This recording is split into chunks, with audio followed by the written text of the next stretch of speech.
Bundan yatılan yoldaşlar, ekran görünür mü hər kəsdə?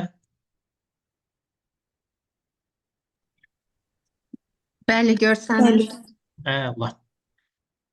Bəli yoldaşlar, bugün ilk dərsimizdə sadə pişverici bəyannaməsi ilə bağlı olaraq ilkin anlayışlar olacaqdır və bəyannamənin təqdim edilməsi ilə bağlı olaraq. Yəqin ki, dərsin sonuna qədər çalışacağam ki, sizə ətraflı, izahlı məlumatları təqdim edeyim. Yenə qeyd edirəm ki, sual yaranarsa bildirmənizi xahiş eləyəcəm. Ola bilər ki, əvvəlki qaydada BTP-ni bilirdiksə, əvvəl BTP-də idi yoldaşlar, hal-hazırda tamamilə qaldırılıb. Hamısını biz onlayn qaydada vergi orqanına təqdim edirik. Vergi orqanına onlayn olaraq təqdim edə bilməyimiz üçün də yoldaşlar, görmüş olduğumuz şəxsi kabinetdir. Əleyküm məsəl. Şəxsi kabinetdir hər bir vergi ödəyicisinin. Yəni siz vergi orqanında qeydiyyatdan keçdikdən sonra newetax.gov ad saytına keçid edirsiniz. Keçid etdikdən sonra yoldaşlar görmüş olduğumuz sol tərəfdə giriş bölməsi var. Yəni internet vergi idarəsinə giriş. Bu hər bir vergi ödəyicinə Vergilər Nazirliyinin nəzdində olan newetax.gov saytında tanınmış olan şəxsi kabinetdir. Və biz şəxsi kabinetdən giriş etmək şərti ilə hesabatlarımızı buradan təqdim edə bilirik vergi orqanına. Giriş eləmək hal-hazırda vergi ödəyiciləri üçün asan imza ilədir və Sima imza ilədir. Sema imza ilə yəqin ki, son zamanlarda ki, başlayıbdır, çox geniş yayılmayıbdır. Amma asan imza hal-hazırda çox geniş yayılandır, yəni istifadə olunan giriş növlərindən biri olaraq. Bura biz nə edirik? Asan imza məlumatlarımızı daxil eləyirik və asan imza məlumatlarımızı daxil etdikdən sonra sistemə daxil olmaq üçün daxil ol düyməsi qeyd eləmək şərti ilə PIN kodu yığacağıq.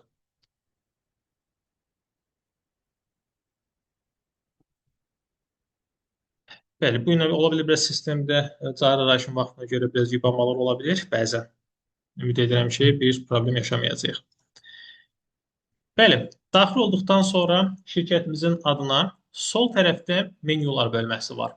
Həmin bu menyular bölməsinin köməyi ilə yoldaşlar biz bəyannamə hesabatlarımızı təqdim edə bilirik. Yəni bəyannamələr hissəsini seçim etməklə. İlkin olaraq ilk hissəsini ümumi tanışlıq məqsədinə qeyd edəcəm. Bu hissəsi demək olar ki, bütün bəyannamələrdə eynilik təşkil edir deyə. Yeni bəyannamə vermək istəsə yoldaşlar, burada yeni bəyannamə hissəsi var. Yeni bəyannamənin üzərinə klikləyirik və siyahıdan hansı bəyannamələri biz burada verə bilərik, onu seçə bilirik. Əvvəllər belə idi ki, BTP-də istədiyiniz bəyannaməni hazırlaya bilirdiniz, amma hal-hazırki vəziyyətdə istədiyiniz bəyannaməni hazırlaya bilmirsiniz. Nəyə görə? Çünki sistem onu yoxlayır ki, bu sizin öhdəliyinizdədir, yoxsa yox. Yəni mükəlləfiyyətiniz olaraq bu hesabatı verə bilərsinizmi, yoxsa yox. Misal üçün, biz bu günləri sizlərlə sadələşmiş vergi bəyannaməsini görəcəyik və sadələşmiş vergi bəyannaməsi rübli olaraq təqdim olunur yoldaşlar. Yəni dövrlük olaraq rübbitir. Rübb bitəndən sonra onu təqib edən ayın 20-sinə qədər sizə zaman tanınır. Əgər 20-si qeyri-iş gününə təsadüf eləyərsə, ilk iş gününə qədər müddət uzadılır yoldaşlar. Yəni bizdə rübb bitdi nə zaman? Dekabrın 31-i. 31-dən sonra onu təqib edən ay yanvar ayıdır. Yanvar ayının 20-sinə qədər bizim zamanımız var ki, bu hesabatı doldurub vergi orqanına təqdim edək. Yanvarın 20-si bizdə yoldaşlar qeyri-iş gününə təsadüf eləyəcək. Yəni həftənin ikinci günüdür. O nöqteyi nəzərdən biz ayın 21-nə qədər zaman qazanmış oluruq. Yəni bir gün əlavə zaman qazanacağıq. Misal üçün bu hal indi bu aylıq hesabatlarda olacaq. Yəni ən uzun müddət hansı halda baş verir? Mart ayında. Mart ayının 20-si. Keçən il də belə bir hal yaşanmışdı. Bu il də yaşanacaq. Aylıq hesabat verəndə də eyni qaydadadır. Yəni ay bitir, ondan sonraki ayın 20-sinə qədər zaman verilir sizə. 20-sindən demək olar ki, 31-nə qədər qeyri-iş gün olur və sizdə müddət aprelin 1-nə qədər uzana bilir. Yəni belə bir hallarla da qarşılaşa bilərsiniz. Bizdə də bu il bu rüb ayın 21-nə qədər, yəni bitən rüb təqib edən yanvar ayının 21-nə qədər zamanımız olacaq ki, bu hesabatı təqdim edə bilək. Dövr olaraq buradan seçirik. Misal üçün hansı rübün hesabatını verəcəyik biz? 2025-ci ilin 4-cü rübünü. 4-cü rübü seçirəm və il olaraq seçirəm. Dövrlülük prinsipi əsası yoldaşlar dəyişir hər bir hesabatda görə. Yəni bu aylıq da ola bilir, rüblük də ola bilir, illik də ola bilir.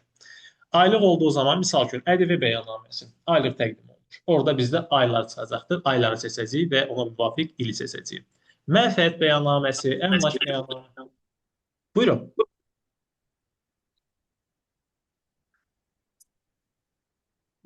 Buyurun. Nə sualınız varsa verə bilərsiniz.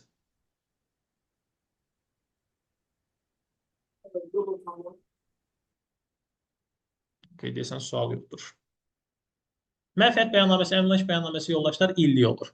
İllik olduğu zaman isə orada illər seçim edirik. Yəni 24, 25, geriyə doğru 3 ilə qədər hesabatınızda verə bilərsiniz. Gəlir bəyannamənin növləri. Bunlar da demək olar hamısında eyni təşkil edir. Birinci gəlir yoldaşlar cari bəyannamə. Cari bəyannamə. Əgər ki biz bəyannaməni birinci dəfə təqdim ediriksə, bu adlanır cari bəyannamə. Və bizim sadəcə bir dəfə cari bəyannamə təqdim etmə hüququmuz var. Cari bəyannaməni vergi orqanına təqdim etdik. Orada hər hansı bir xəta aşkarlandı və ya uyğunsuzluq oldu. Bunu vergi orqanı da fərqinə alır və sizə ən sevmədiyimiz kameral məktubu göndərir və baxırsınız ki, hə burada mən nəyisə səhv yazmışam, ola bilər insanlıq halıdır, yəni insanlıq faktorudur, olan bir şeydir. Hə mən onu düzəldib yenidən göndərmək istəyirəmsə, onda artıq ikinci dəfə girib bu sistemdə dolduranda orada mən artıq dəqiqləşmiş seçirəm yoldaşlar. Yəni artıq cari seçə bilmərəm. Çünki carini bir dəfə göndərmişəm. Və ya ola bilər ki, vergi orqanı yazıb sizə heç nə göndərməsin, amma siz özünüz fərqinə varmısınız ki, mən burada bu datanın məlumatı səhv qeyd edib göndərmişəm. O halda yenidən düzəliş eləmə hüququmuz var. Bu halda da bəyannaməni yenidən yığırıqsa, o halda dəqiqləşmişi seçilir. Yenə də növ olaraq. Dəqiqləşməsinin göndərilməsi baxımından məhdudiyyət yoxdur. İstədiyiniz sayda, istədiyiniz qədər dəqiqləşmiş göndərə bilərsiniz. Amma təbii ki, tövsiyə olunur ki, çox da göndərməyəsiniz. Nəyə görə? Bu sizin qeyri-ciddi olduğunuzu göstərmiş olur. Yəni 1, 2, 3 dənə göndərilməsində, yəni daha da netləşdirib, informasiyanı dəqiqləşdirib, ikincisi də göndərməkdə hər hansı bir problem olmur. Amma yenə deyirəm, müddət say olaraq da çox göndərməkdə yenə də hər hansı bir problem yoxdur. Ləğv olma yoldaşlar, ləğv olmanı seçəndə avtomatik görürsünüz mənə xəta verdi. Ləğv olma dediyi, əgər ki mən şirkəti bağlayıramsa, yerli dibli yox eləyirəm. Bu dondurulma deyil. Dondurma bilirik də. Misal üçün 5 illik dondura bilərəm. İndi yeni dəyişikliyə əsasən 100 ilə qədər çıxarda bilirik. Yəni qismət olsa nəvə nəticələrimizə gedib düşür olur. 100 ildən sonra kim qala kim ölə. 150 dondura bilirsiniz. O dondurma odur ki, həmin müddətdən sonra yenidən aktiv hala gələcək. Ləğv etmək isə şirkətin tamamilə bağlanılmasıdır. Yəni sistemdən silinməsidir. Bu halda biz ləğvlə bağlı müraciət edirik. Müraciət elədikdən sonra göndərəcəyimiz sonuncu bəyannamə, yəni mən sadələşmiş vergi ödəyicisiyəmsə, o halda seçəcəyim artıq cari deyil, ləğv olma olacaq yoldaşlar. Ləğv olma bəyannaməsini seçib göndərəcəm. Bununla bağlı yenə də hər hansı bir xəta olarsa, ya mən fərqinə vararamsa və vergi ödəyicisi bu xətanı mənə göstərərsə, vergi orqanları mənə xətanı göstərib vergi ödəyicisindən xahiş edərsə bunu aradan qaldır. O halda isə dəqiqləşmiş ləğv olmanı seçərək düzəlişləri həyata keçirdəcəyik. Artıq orada cari ilə dəqiqləşdirilmiş olmayacaq. Çünki ləğv olma prosedurundayıq biz. Könüllü açıqlamada yoldaşlar bu bizə verilir. Səyyar vergi yoxlaması, əvvəlki dövrdən qalan səyyar vergi yoxlaması zamanı, yəni olub bitib, biz nə edirik? Könüllü olaraq etiraf eləmək istəyirik ki, sən bunun fərqində varmamışdın, mən bunu yenə sənə etiraf edirəm. O halda da könüllü açıqlamanı seçəcəyim. Bu hissələri yoldaşlar demək olar ki, bütün bəyannamələrdə eynilik təşkil edir. Gəlirik sadələşmiş vergi bəyannaməsinə. Sadələşmiş vergi bəyannaməsi demək olar ki, hər kəsin çox sevdiyi bəyannamə növlərindən biridir. Çünki daha nisbətən rahatdır və adından da göründüyü kimi sadədir. Bu ilə bağlı nə bilirik? Okay, bu nə verəcək? Buyurun. Verməlisiniz. İndiyə qədər vermişsiniz heç? Heç verməlisiniz. Məlumat olan var? Okay.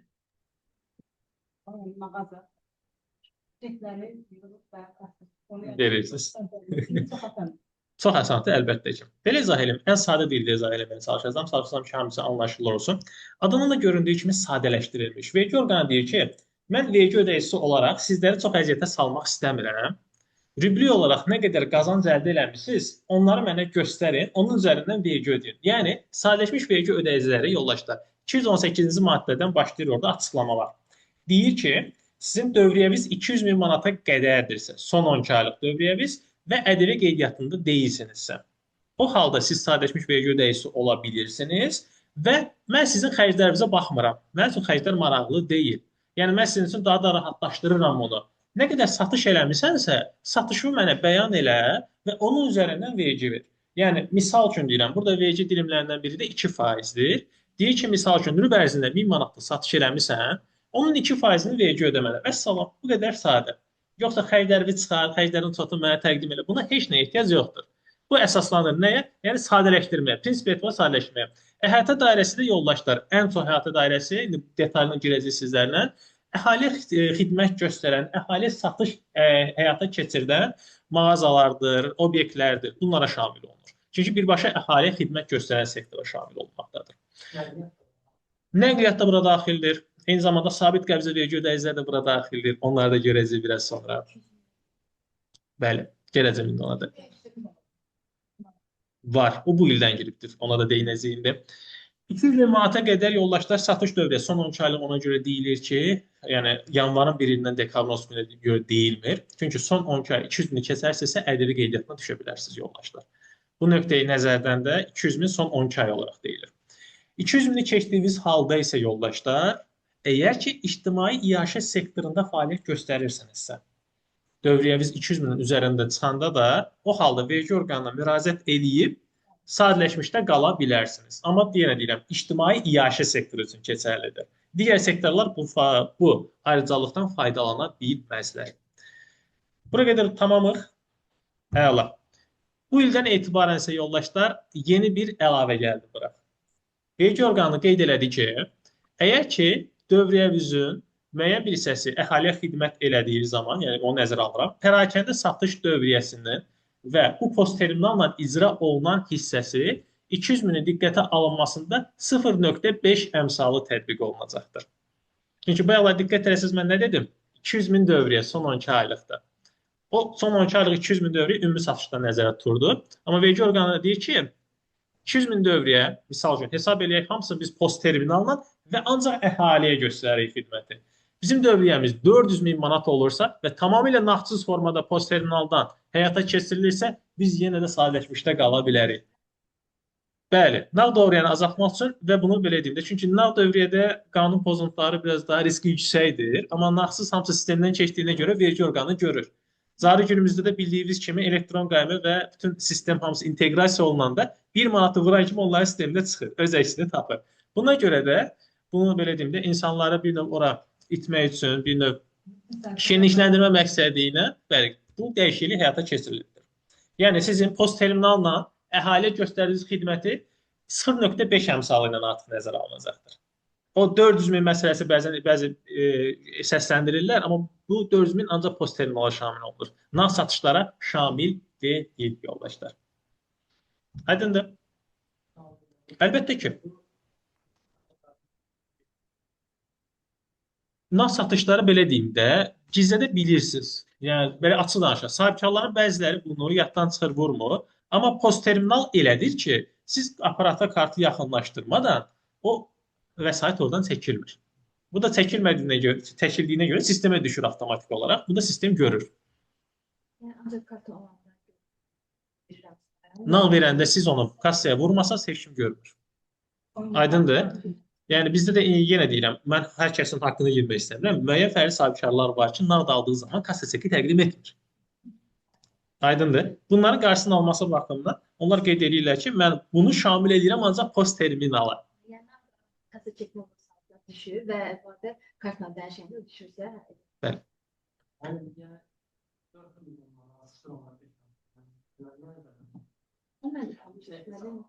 Necə hesablanır? Gəlin belə eləyək.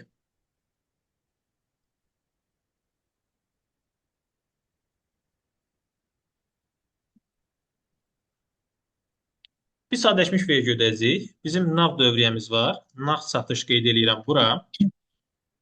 Burada qeyd edirəm post terminal. Belə eləyim, sizin üçün daha rahat görünsün. Nə qədər olsun nağd satışımız? Misal üçün, rüblərə də böləyib bunları. Rübün birinci ay deyirəm. Rübün ikinci ay deyirəm. Rübün üçüncü ay deyirəm. Rüblü baxdığı zaman, misal üçün, nağd satışımız eləyək burada 10 min manat. Daha sonra olub 15 min manat və üçüncü ayda da olub, misal üçün, 17 min manatdır. Və biz bunun cəminə baxdığımız zaman elədi 42 min manat. Düzdürmü? Bu mənim dövriyyəni formalaşdırır. Post terminalda 25 min olubdur. Hesab edək biz daha çox post terminalla əməliyyat həyata keçirdirik. 30 min və gəldik 38 min manat. Düzdürmü? Eyni əməliyyat keçərlidir bunun üçün, yəni cəmləyirəm. Burada nə qədər oldu? 93 min. Vergi orqanı normalda baxacaq olurdusa, bunu 135 min manat kimi görməlidir dövriyyəni.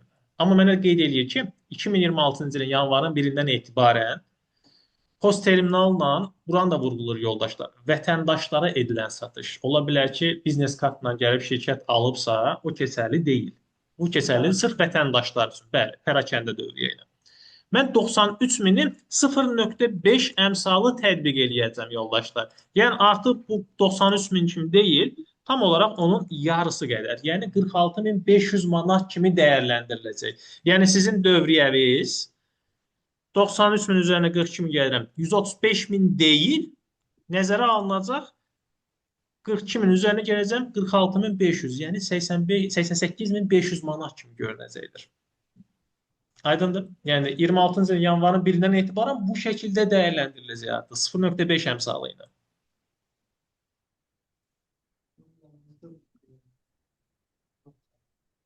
Sadələşmiş vergi ödəyicilərində. Bəli. İndi onlara da gələcək. Çünki onların çox hissəsi vətəndaşlara xidmət edən sahələrdir. Kimlər ola bilər, kimlər ola bilməz. İndi onların üzərində qısa olaraq keçəcək. Sualımız varmı yoldaşlar bu hissəyə qədər? 0,8 fərqi yoxdur. Bəli? 0,2 ilə ya da 8 ilə 2 ilə olmalı fərqi. Hər ikisinə bəli, şamil olunur. Həm 2 ilə, həm 8-dən. Amma 8-də, onsuz da 8-də mənası yoxdur bunun. İndi ona da gələcəm. Orada isə əlavə vergi endirimi verir sizə. Çünki 200 mini keçmişsiniz axı. Orada müraciət edib düşmüsünüz orada. 218-ci maddədə yoldaşlar, baxın bunlar hamısı ətraflı olaraq qeyd olunur. Mən çalışıram ki, əsas önəmli olan hissələri sizə qeyd edeyim, vurğulayım. Nəsə də sualınız olsa da oxuduqdan sonra da qeyd edə bilərsiniz. Az əvvəl qeyd elədiyim kimi, dövriyyəmiz 200 min manatı keçdikdən sonra vergi orqanına müraciət edib, əgər ictimai iaşə sektorunda fəaliyyət göstərirsinizsə, yenə də sadələşmişdə qala bilirsiniz. Amma artıq vergi ödəmə nisbətən, yəni vergi dərəcəniz dəyişir. 2%-dən keçid edirsiniz 8%-ə. 8%-li vergi ödəyicisi diliminə düşürsünüz. Bununla da 1 il fəaliyyət göstərdikdən sonra, yəni 1 il qalmalısınız, bunda qeyri-şərtsiz. Dövriyyəniz 100 minin altına düşərsə, siz yenidən müraciət edib 2%-ə qayıda bilərsiniz. Bir daha təkrar edirəm. Dövriyyəmiz 200 min manata qədər dedik son ərzində, düzdürmü? 200 min manatı keçir isə, ƏDV qeydiyyatı üçün mənə bir məktub gəlir ki, ƏDV qeydiyyatı düşməlisən. Ya da ki, istəsən müraciət edib, nə edə bilərəm? Əgər ictimai iaşəyəmsə, sadələşmişdə qala bilərəm. O halda mən deyirəm ki, mən müraciət etmək istəyirəm. Mən ictimai iaşə sektoram, istəmirəm ƏDV qeydiyyatına düşüm, sadələşmişdə qalmaq istəyirəm. O halda vergi orqanı müraciətimə baxır və qəbul edildikdən sonra artıq mənim vergi dilimim 2%-də keçid edir olur 8%-ə. Və 8%-li vergi dilimə keçid edildikdən sonra minimum 1 il həmin vergi dilimində qalmalıyam. Yəni 8%-lə fəaliyyətimi davam etdirməliyəm. 1 il bitəndən sonra geri doğru dövriyyəmə baxacağam. Əgər ki 100 min manatın altına düşübsə, yəni maksimum 100 mindir, o halda mən yenidən müraciət edib vergi orqanına 2%-li vergi diliminə qayıda bilərəm. İhtimal ola bilir bəzən. Yəni dövriyyə azala bilir. Yəni bunlar da nəyə görə qeyd olunur? Bəzən olur ki, gələcəkdə 200 min keçir, sonra bilmək olmur, iqtisadiyyatda müəyyən dəyişikliklər falan olur və ya sizin sahənizdə yəni antireklamlar və müəyyən düşmələr, qalxışlar, enişlər olur, siz də düşə bilərsiniz. O halda da deyir, qayıda bilərsiniz. Əks halda ancaq 800-dən davam edir.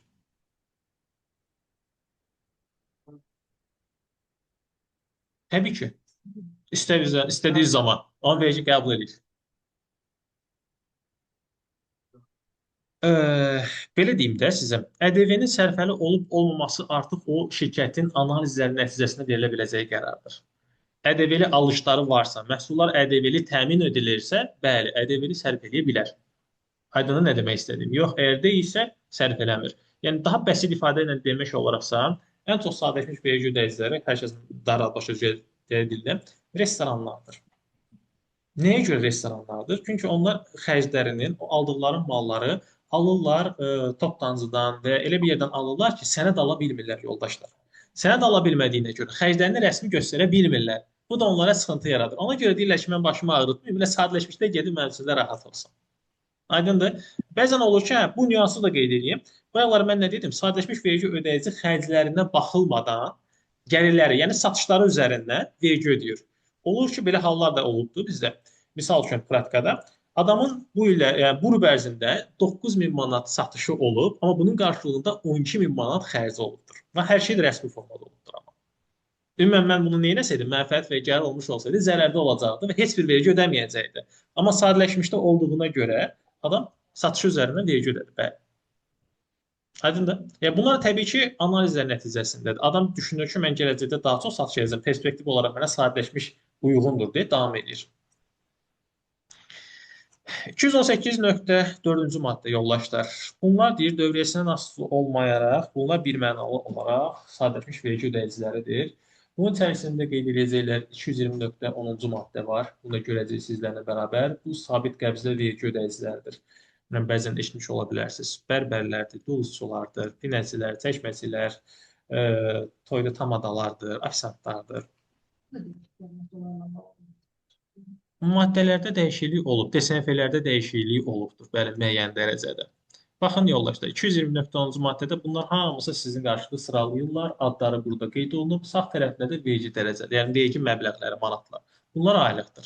Yəni, misal üçün deyirəm, dərzidir, bərbərdir, misal üçün, bərbər 15 manatdır, dərzi 10 manat verir, aylıq olaraq 10 manatını ödəyir. Yəni, onun gəlirindən asılı deyil. İstəyir ki, bu 50 manat qazansın, istəyir 100 manat qazansın, istəyir ki, standart, fiksdir. Aylıq. Rübli olacaq artıq 30, yəni 45. Və 220.11-ci maddədə yoldaşlar sadəcə əmsallarımız var. Yəni əmsal tətbiq olunur. Əgər ki, bu bərbər Bakı şəhəri və onun kənd qəsəbələri də daxildirsə, yəni o da daxil olunur, 2 əmsalını tətbiq edir. Yəni dərzi artıq 10 deyil, 20 ödəyir. Bərbər 15 deyil, 30 ödəyir. Gəncə, Sumqayıt, Xırdalanı bu 1.5 əmsalıdır. Abşeron rayonu qəsəbə kəndlərində burada qeyd edilib Xırdalan şəhəri istisna olmaqla, çünki Xırdalanı yuxarıda qeyd edilib yoldaşlar, bu adı seçilən şəhərlərdə 1 əmsalıdır. Geri qalan yerlər isə 0.5 əmsalıdır. Yəni, misal üçün deyirəm, Şamaxı rayonu, Uzqay kəndində fəaliyyət göstərən bərbər nə qədər ödəyəcək? 7 manat 50 qəpik. Yəni, artıq 15 manat ödəməyəcəkdir. Bunlardan da yoldaşlar gəlirindən baxılmır. Bir də bu keçərlidir yoldaşlar, evimcə yaratmır. Adam özünə vüyün açır, fərdi qaydada, uçotda durur və qeydiyyat göstərir sabit qəbzlə.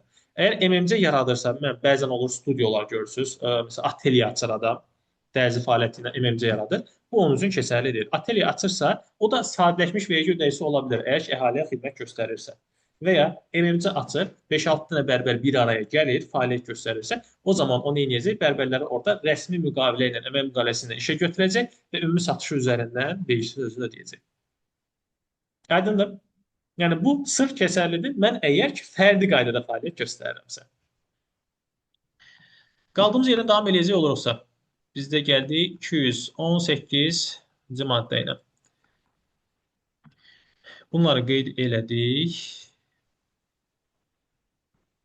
218.4-də idi. İdman mərci oyunları, lotereyanın satışlarını həyata keçirdənlər, bu metronun qarşısında bəzən görürük daha çox son zamanlarda və topaz olaraq qeyd edilir, mislidir, səhvləmsə indi dəyişib adı. Onların satışların əldə etdiyi gəlirlərdə həcmdən asılı olmayaraq bir mənalı olaraq sadələşmiş olaraq dəyərləndirilir. Evin satışını həyata keçirilən şəxslər, yəni mülkiyyətində olan yaşayış və qeyri-yaşayışını həyata keçirən fiziki şəxslər yoldaşlar. Bax, buna da diqqət edək. Fiziki şəxs dediyimiz zaman fərdi sahibkar deyil, vətəndaş olaraq nəzərdə tutulur. Yəni bizim hər birimiz birər fiziki şəxsik. Biz sabahları evimizi satmaq istəsək, o halda biz sadələşmiş vergi ödəməliyik.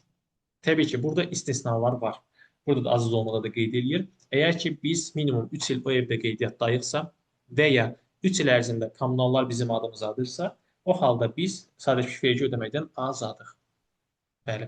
Yox deyiliksə, o halda biz onun, yəni satış dəyəri üzərindən bəli, gəliriniz kimi tanınır və vergi ödəyirsiniz dövlətə. Çünki bunu da notarius elədiyinizə görə notarius tutur, ondan sonra satışı rəsmiləşdirir. Əks halda bunu həyata keçirmirlər. Bir dənə istisna bu binalarda, misal üçün həyət evləri, bu yaxın ərazidə görmüsünüz də, evlər, həyət evləri sökülür, binalarla əvəz olunur. Elə bir hal olduğu zaman da həmin binada sizə yeni ev verəndə axı siz orada 3 il qeydiyyatda durmursunuz. O halda nəzərə alınır. Yəni həmin ərazidə qeydiyyatdasınız, sadəcə eviniz misal üçün şəhər salma ilə əlaqəli olaraq yenidən dəyişikliyə məruz qalırsa, təbii ki, bu icazəli bir formada həyata keçirilir. O halda da yeni verilən evi satdığı zaman bu nəzərə alınır. Hətta orada əlavə 20% miqdarında sizə çox sahə verilirsə, o belə bunun içərisinə daxildir. Ondan çox verilirsə, artıq onun artıq olan hissəsinə görə vergi ödəyəcəksiniz. Yəni nə demək istəyirəm? Misal üçün mənim həyət yerim var idi 100 kvadrat metr.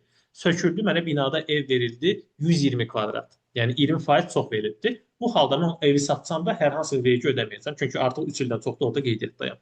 Yox, əgər 140 kvadrat metr verilsə, artıq olan 20 kvadrat metrə görə mən vergi ödəyəcəm. Aydındır? Super. Nəsə sualımız var yoldaşlar? Daha sonra torpaq sahələri eyni zamanda keçərlidir. Satışın həyata keçirilən sadəcə fiziki şəxslər, yəni vətəndaşlar üçün keçərlidir. 218.5-ci maddə. Kimlər sadələşmiş vergi ödəyicisi ola bilməzlər? Bəli, lisenziya tələb edən sahələr. Əla. Başqa varmı? Təşəkkür edirik. Deməli, Rəna xanım qeyd elədi. Nə idi? Xəzləri satışını həyata keçirən şəxslər birmənalı olmaz. Qızıl satışını həyata keçirənlər, lisenziya tələb edən sahələr. Bəli, aptekdir, səhiyyə sahələridir. Bunlara lisenziya tələb olunurlar. Psixologiya mərkəzləri bildiyim qədər lisenziya tələb olunur. Yəni lisenziya tələb eləyirsə, bu birmənalı olaraq sadələşmiş vergi ödəyicisi olmağı unudur. Burada sıralamada başlayır. Aksisli, məcburi nişanlanma ilə bağlı olaraq satışlı olan mallardır. İstehsalı edən şəxslərdir. Bunu bəzən olaraq yoldaşlar qarışdırır. Burada önəmli nəyə diqqət edirik yoldaşlar? İstehsal sözünə. Nəyə görə? Bunun altını xətt çəkim. Misal üçün deyirəm, ən çox gördüyümüz yaxın zamanlarda əvvəllər məhəllə içi marketlər, balaca marketlər vardı ki, onların dövrəsi 200 minin altındaydı. Amma avtomatik aksis sözünü deyən kimi fikirləşirik ki, o da satış eləyir, nə? Aksisli məhsulları. Alkoqollu məhsullardır, tütün məmulatları, bunlar aksisli məhsullardır. Amma buna baxmayaraq o deyir sadələşmişik. Nəyə görə? Çünki o istehsal etmir yoldaşlar. Əgər istehsal etmiş, sadəcə satır. Görmüş olduğumuz misal üçün köşklər var. Şəhərin mərkəzində daha çoxdur yaşıl köşklər. Buradan aşağı düşəndə dayanacaqda da var. O köşklərdə də eyni zamanda tütün məmulatlarını görə bilərsiniz. Onlar da aksisli məhsullardır. Amma o köşklərin hər biri sadələşmişdir. Və onlar da baxmayaraq ki, düşünəcəksiniz axı aksisli məhsul demişdim mənim. Burada diqqət eləməli oldu ki, istehsal. Əgər istehsaldırsa, o halda sadələşmiş ola bilməzsiniz. Amma satışına gəldiyiniz zaman isə satışa artıq biz nəyə fikirləşəcəyik? 200 min məsələsini. Dövriyyə 200 min altındadırsa, tamamdır. Sadələşmiş ola bilər. Hər hansı bir problem yoxdur yoldaşlar orada. Kredit təşkilatlarıdır, sığorta bazarının peşə iştirakçılarıdır, qeyri-dövlət pensiya fondlarıdır. Daha sonra əmlakın icarəyə verilməsindən gəlir əldə edən şəxslər, bunu da yuxarı ilə qarışdırmayın. Yuxarıda nə idi? Əmlakın təqdim edilməsindən idi. Əmlakın təqdim edilməsi satış nəzərdə tutulur və bunu fiziki şəxslərə icazə verilir. Burada isə yoldaşlar, əmlakın icarəyə verilməsi nəzərdə tutulur. Yəni əmlakı icarəyə verirsinizsə, bu qeyri-sahibkarlıq fəaliyyəti hesab olunur və şirkətlərdə bu yenə MMC-lərdə isə sahibkarlıq fəaliyyəti kimi nəzərə alınır və artıq bunlar da sadələşmiş ola bilməzlər, ya olacaqlar gəlir vergi ödəyicisi, ya da mənfəət vergi ödəyicisi. Onların artıq faiz dərəcəsi tamamilə fərqli olaraq dəyərləndirilir. Təbii insan subyektləri hansı ki, müvafiq icra hakimiyyəti orqanı tərəfindən təsdiqlənmiş olanlardır. Daha sonra mülkiyyətin də qalıq dəyəri, bu da ilin əvvəlinə qalıq dəyəri nəzərdə tutulur. Əmlakınızın qalıq dəyəri ilin əvvəlinə 1 milyonun üzərindədirsə, o halda siz yenə də sadələşmiş vergi ödəyicisi ola bilməzsiniz. Baxmayaraq ki, dövriyyəmiz 200 minin altındadır. Bir daha təkrar edirəm. Bizim dövriyyəmiz 200 minin altında olmuş olsa belə, əgər ki, balansımızda olan əsas vəsaitlər, yəni bu nədir? Avadanlıqdır, maşındır, nəqliyyat vasitələridir. Bəli, bütün texnikalardır. Bunun qalıq da dəyər odur ki, amortisasiya çıxılandan sonraki dəyər 1 milyonun üzərindədirsə, o halda da dövlət yenə də bizə deyir ki, mən qəbul eləmirəm. Sən sadələşmiş ola bilməzsən bir mənalı olaraq.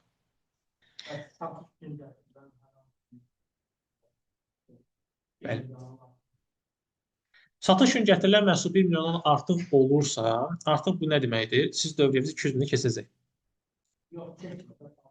Müəyyən müddətə qədər davam edə bilərsiniz. Onda məhdudiyyət yoxdur. Amma müəyyən müddətdən sonra, yəni açıq danışaq da, deyirsiniz ki, mən 1 milyon üzərində mal gətirirəmsə, müəyyən müddətdən sonra avtomatik olaraq nə baş verəcək? Mənim 1 milyonu yəqin ki, ambara saxlamağa gətirmirsiniz, satmağa gətirirsiniz. Bu o deməkdir ki, siz son 12 ay ərzində, yəni bundan sonraki 12 ay ərzində 200 mini keçəcəksiniz. İkinci bir məsələ, 1 milyon mal varsa, o demək ki, bu mal %100 ƏDV-li olacaqdır. Yəni o 1 milyon çox həcmli maldır deyə, onu satan tərəf sizə ƏDV-siz sata bilməyəcək. Aydın nə demək istədi? Siz ƏDV-li gətirdiyinizə görə sizin ƏDV qeydiyyatına düşməyə daha məqsəd uyğun olmuş olur. Çünki əDV-dən faydalana biləcəksiniz orada. Aydın nə demək istədiyimi? Rəqəmin böyüklüyünə görə alacağımız məhsul da o deməkdir ki, mən 5-6 manatlı mal almamışam da, aldığım malların böyük bir dəyəri var.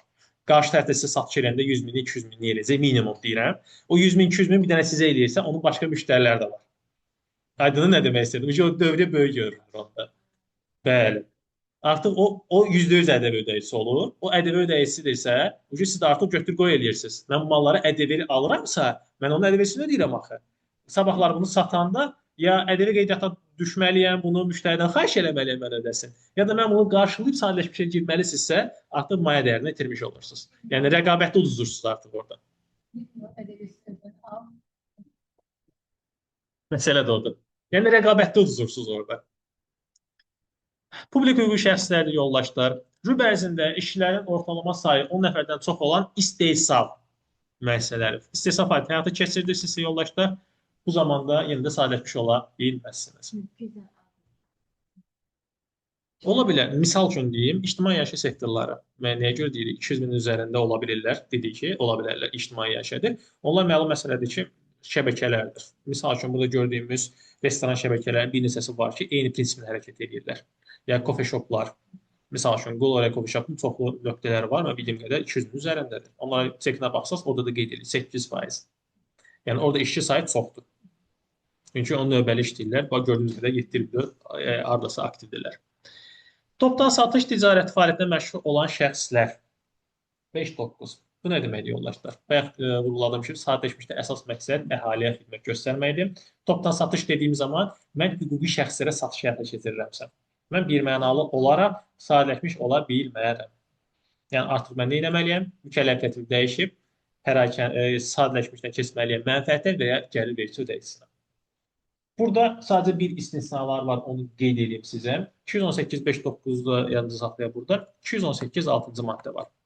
Burada isə yoldaşlar sizə icazə var, limit verir. Yəni dövlət deyir ki, okey də, ola bilər ki, sənin hüquqi şəxslərdə satış eləmək istəyəsən. Yenə də mən buna sənə icazə verirəm, amma limit çərçivəsində. Yəni, rüblü dövriyyəvin 30%.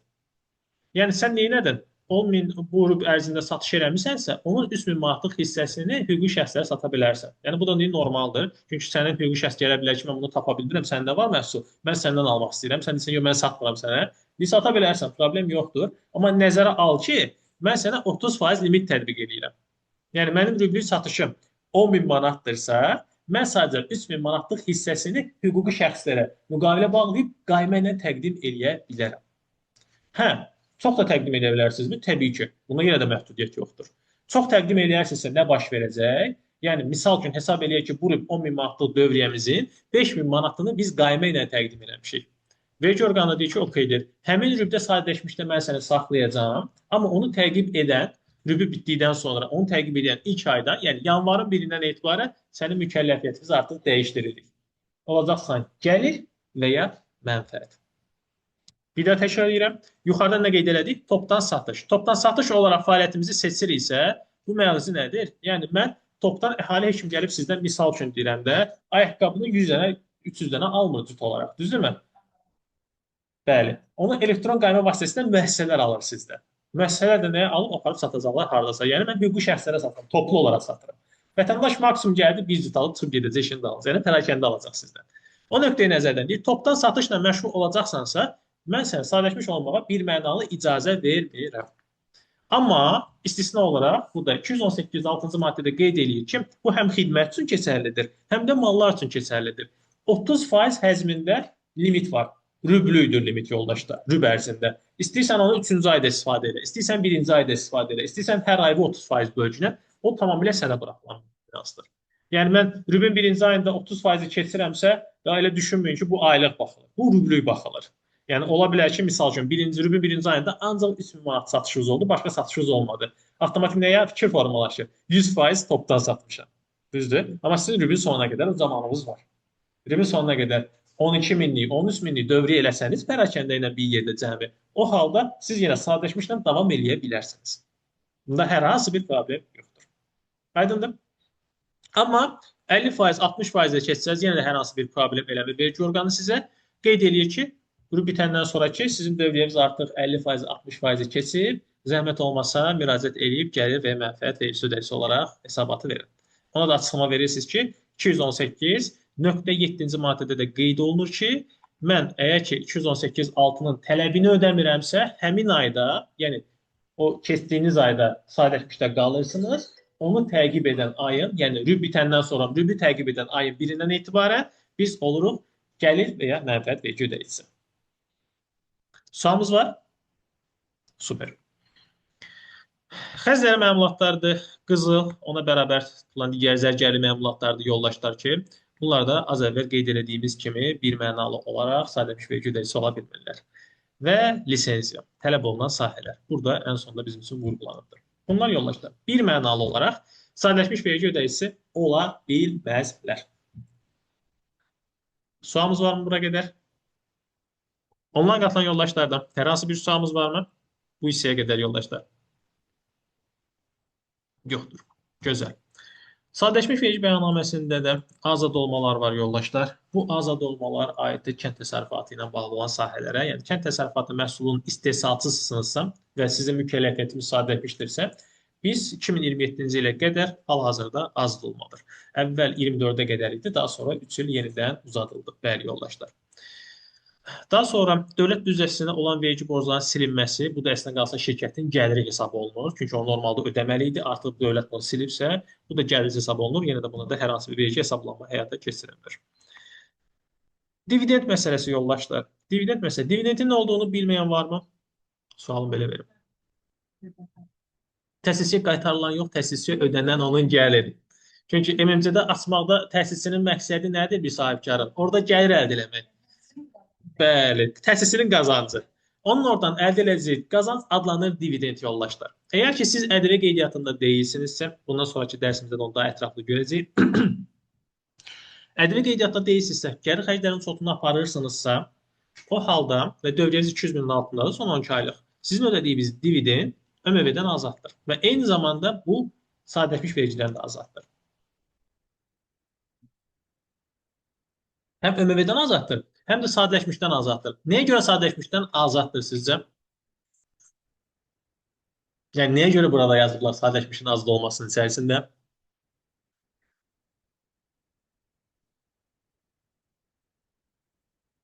Xeyr.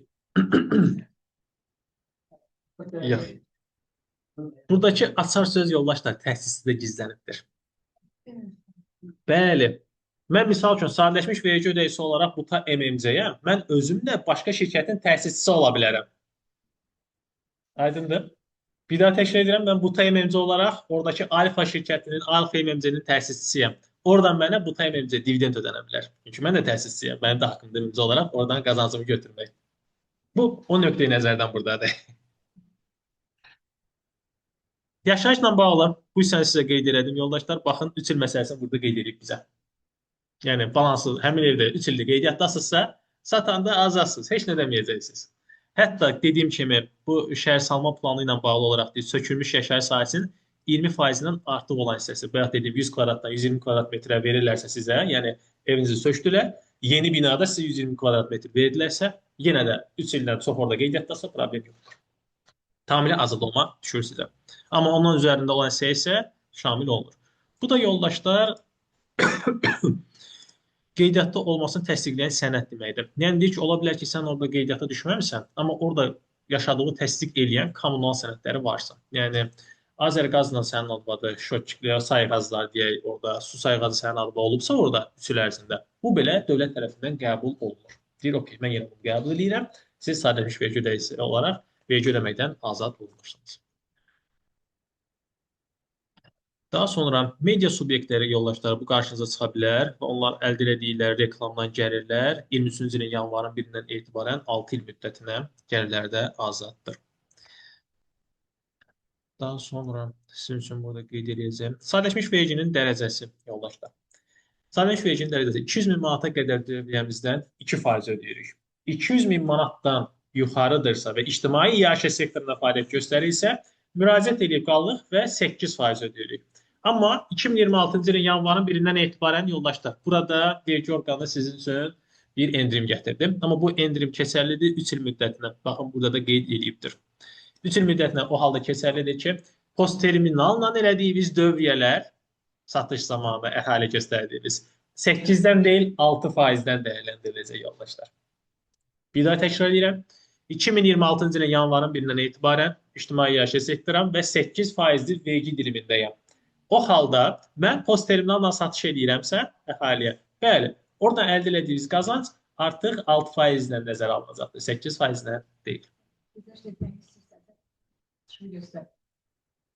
Yəni, ola bilsin ki, müəyyən bir şey hazırlıq gedir. Bu ancaq ictimai iaşəyə aiddir də, düzdür? Mağazində məsəl üçün. Mağazin, mən bildim qədər ictimai Perakəndə yaşayış satışda. restoranlara aiddir. Bəli, bəli. Bu 8% restoranlar, qida sektoru olaraq. Aydındır, çox sağ olun. Buyurun. Bu hissələrdən nəqliyyat vasitələri də yoldaşlar, sərnişin daşınmadır, taksilə məşğul olanlardır. Bunlar da eyni zamanda sadələşmiş vergi ödəyicisi hesab olunurlar bir mənalı olaraq. Yəni bunlar da oturacaq yerin sayına görə də, taksilərdə taksi avtomobil nəqliyyatına görə, yəni maşın sayına görə ödəniş edirlər. Bunlar da sadələşmiş vergi qəbzləri hesab olunur, yəni sadələşmiş vergi ödəyicisi hesab olunurlar. Satış gəlirlərdən hər hansı bir vergi ödəmirlər. Yəni misal üçün deyim, günlük istifadə etdiyimiz taksi nəqliyyat vasitələri. Onlar avtomobilə görə vergi orqanı müəyyən etdiyi dəyər 9 manatdır. Az əvvəl gördüyümüz 220.11-ci maddədə olduğu kimi burada da 220.6-cı maddədə əmsallarımız vardır. Əmsallar tətbiq edilməkdir. Yəni mən Bakı şəhərində taksi fəaliyyətlə məşğul oluramsa 9 manat deyil, 18 manat ödəyəcəm. Bu da taksi sayına görə dediyim odur ki, yəni ola bilər ki, bir yoldaşın adına 2 dənə taksi var, yəni 2 avtomobil var. Hər nəqliyyat vasitəsinə ayrı-ayrılıqda 9 manat, 9 manat. Yəni Bakıdadsa 18 manat ödəyəcək. Aydındır? Taksi istisna olmaqla bu sənin üçün daşıma, taksi istisna olmalı olur avtobuslar. Onlar isə oturacaq yerinə görə verirlər. Ola bilər. Orada icazə verirlər, istisnalar var onlarda. Yuxarıda da maddə 9 qeyd edilir ki, bunlar xaricdir. Nəzərə alınır. Amma bu nəqliyyat vasitələri istəsələr ƏDV qeydiyyatına dura bilərlər. Sərnişin daşımada. Amma ƏDV qeydiyyatına durduğu zaman müəyyən şərtlər var. Minimum 3 il ƏDV qeydiyyatından çıxa bilməzlər. Uzaqdan izlənməni təmin etməlidirlər. Vergi orqanı istədiyi zaman daxil olub onun bütün sistemini görə bilməlidir. Girişləri, çıxışları rahat bir şəkildə. Bunların hamısını təmin edə bilirlərsə ƏDV qeydiyyatına dura bilirlər. Çox rahat şəkildə. Bir dənə avtobus gətirib, bir dənə gətirməyə çox avtobus Bilirəm. Yəni işlər düşüb olardı. Bir dənə çox avtobus gətirib, kamera falan buraxdım. Görürsən, çox dəyərli. Bunlar avtobuslar. Təbii ki. Onlara prosta icazə verirlər. Məncə onlar üçün nəzərə alırlar ki, çünki bunların bir dənə müştərisi var, o da əhali, başqa müştəri yoxdur. Onlara görə də ƏDV qeydiyyatına durmaya bilirlər, çünki onlar uzun müddətdə bu işdir. Bir də necə monopoldur. Başa düşdünüz? Çoxdur belə də şey deyilir, rəqabət yoxdur. Buyurun. Problem yoxdur. Onlara bir mənalı sadələşmiş vergi ödəyiciləri baxırlar. Oturacaq sayına görə ödəniş edir, tamamdır. Onlar sayılır bax. Bəli, Bakı şəhərində də 2 əmsal tətbiq olunur.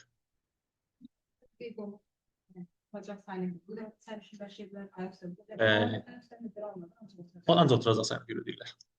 Ona görə də sərf edir. Bəli? Ona görə yaradır. Yox, onlar xanımın demək istədiyi əslində qalsa, tam səmimi danışaq da, ona verilən standartdır. Hansı firma tərəfindən qeyd edilir ki, zəhmət olmasa bu standartı aşma. Bəzən azal olan gedir. Onu bəzən bilərəkdən çıxarılır amma. Bu hissələrlə bağlı yoldaşlar. Demək olar ki, aşağı-yuxarı qeyd edəcəyim. Okeydir. Geri qalan hissəsini özünüz oxuyarsanız, hansı bir sualınız varsa, onun üzərindən müzakirə aparacağıq növbəti dərsimizdə. Bura qədər sualımız varmı yoldaşlar? Onlayn qatdan yoldaşlar, hər hansı bir sualımız varmı mövzumuzdan bağlı olaraq? Xeyr. Ekranda bir şey yoxdur. Hər sualımız yoxsa yoldaşlar, deyir ki, öyrənməkdə bir limitləndir. Bir 10 dəqiqə, 15 dəqiqə fasilə verək, ondan sonra davam edək inşallah. Əlbəttə ki.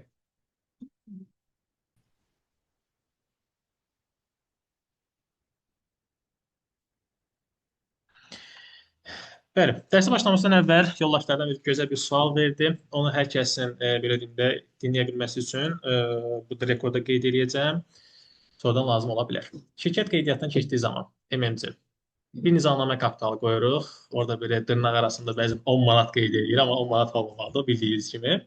10 manat qoyursunuz, bu 10 manatı qeyd edirik, şirkəti açırıq və reyestrdən çıxarış sənədi gəlir sizə.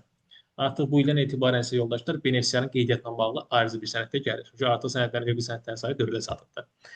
Həmin reyestrdən çıxarışda orada diqqət eləyin, hər bir şirkət nizamnamə kapitalının qabağında elan edilmiş yazılır və ya ödənilmiş yazılır.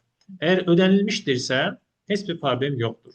Elan edilmişdirsə, o deməkdir ki, mən şirkəti yaradıb elan edilmişəm və şirkət yarandıqdan gündən etibarən 3 ay müddətində sizin zamanınız var ki, onu icra eləyəsiniz. Yəni, nağd pul vəsaiti şəklində qoşulsa kassaya daxil order yazılır. Yox, aparıb banka yatırırsınızsa, ən çox hallarda banka yatırılır. Yəni, bankda gedirsiniz, şirkəti yaratdınız, bankda hesab açırsınız. Hesab açılandan sonra orada təyinatında göstərmək şərti ilə ki, misal üçün, təsisçi Əliyev Əli tərəfindən nizamnamə kapitalının hesaba qoyulması. 10 manatı qoyduq ora. Qoyandan sonra mütləq qayda ilə həmin gün getmişəm banka, bankdan xahiş edirsiniz ki, mənə bir dənə çıxarış ver. Bu mütləq qaydadadır. Bankın rəsmi imza möhürü olan bir dənə çıxarış alırsınız bankdan. Bu çıxarış aldıqdan sonra hüquqi şəxslərin qeydiyyat idarəsi var. Bakı şəhərində, Bakı şəhəri üzrə qeyd olunan ərazi Şəfa stadionu var köhnə. İndi də səfərdə Şəfa stadionu getməlidir. Onunla üzbəüz Milli Gəlirlər İdarəsi var və ya yanında Vergilər Nazirliyi idarəsi var. Bir də qəşəng binası var, maraqlı. Düz onun yanında 2-3 mərtəbəli qəşəng ağ binadır, qabağında da park. Onun içərisinə daxil olursunuz, elə orada mühafizəçilər var. Orada təqdim eləsəz, onlar onu götürürlər sənədə. Bunu edilməməsinə görə, yəni banka ödənilməməsinə görə ayrıca cərimə var. Banka ödədiniz, aparıb ora bəyan edilməməsinə görə isə ayrıca bir cərimə var. Aydındır, yəni balaca bir cərimə də deyil, yəni 200 min manatdan başlayır hər biri ayrı-ayrılıqda. Ay maşallah. Hə. Onu aparıb yatırırsınız. O yatırdığınız gün ərzində də sənədi bankdan imza möhürlü alırsınız. Aldıqdan sonra da həmin əraziyi aparıb versəniz, onu qəbul edirlər. Bax, əsas olan bilirsiniz nədir orada? Adı, açıqlamanın düzgün yazılması. Yəni, o açıqlamanı sizin adınızdan yazırlarsa qəbul edilməyəcək. Və eyni zamanda təsisçinin adı mütləq görünməlidir. Bir neçə təsisçidirsə, onu vəbşi diqqət edirlər, ümumən diqqət edirlər. Çünki deyir ki, bir təsisçi olsa belə yenə də diqqət edir. Nəyə görə? Deyir, bəlkə başqa adam qoyub ora, mən onu görməm. Deyirəm, bir dənə təsisçidə başqa kim var? Yəni, belə hal başıma gəlibdir. Deyir, yox, mən qəbul eləmirəm onu. Yəni, bu ilə bağlı mənə vericilər göndərmişəm sənədi zəng gəlib ki, mən qəbul eləmirəm onu. Deyir, burada təsisçinin adı qeyd olunmayıbdır. Ona görə də mütləq diqqət edir. Təsisçinin adı, soyadı yazılmalıdır. Yox, ehtiyac yoxdur. Ona heç ehtiyac yoxdur. Mən yolda kuryerəm, mənə veriblər, gətirib verirəm, buna çıxıb gedirəm işimi dağıtsa. Sizə heç nə demir. Əslində sənədin ora çatdırasın. Bəli. Orada verdiniz qeydiyyat alınır və salam. Bəli, yoldaşlar. Davam edək.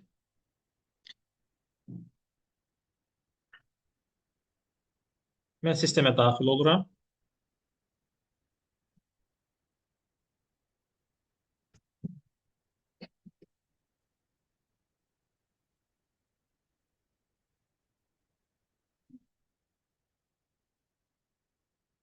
Bunu əgər ki, kompüterdə görə bilmirsinizsə, bu hal da mümkündür. Kağız formada da apara bilərsiniz vergi orqanına, imza möhürlü formada. Bəzən ola bilər ki, misal üçün, asıl imzanızda problem yaşanıb, son gündür, cəriməyə düşmək istəmirsiniz. Çünki belə izah edeyim, vaxtında təqdim edilməməsinə görə 40 manat cərimə var.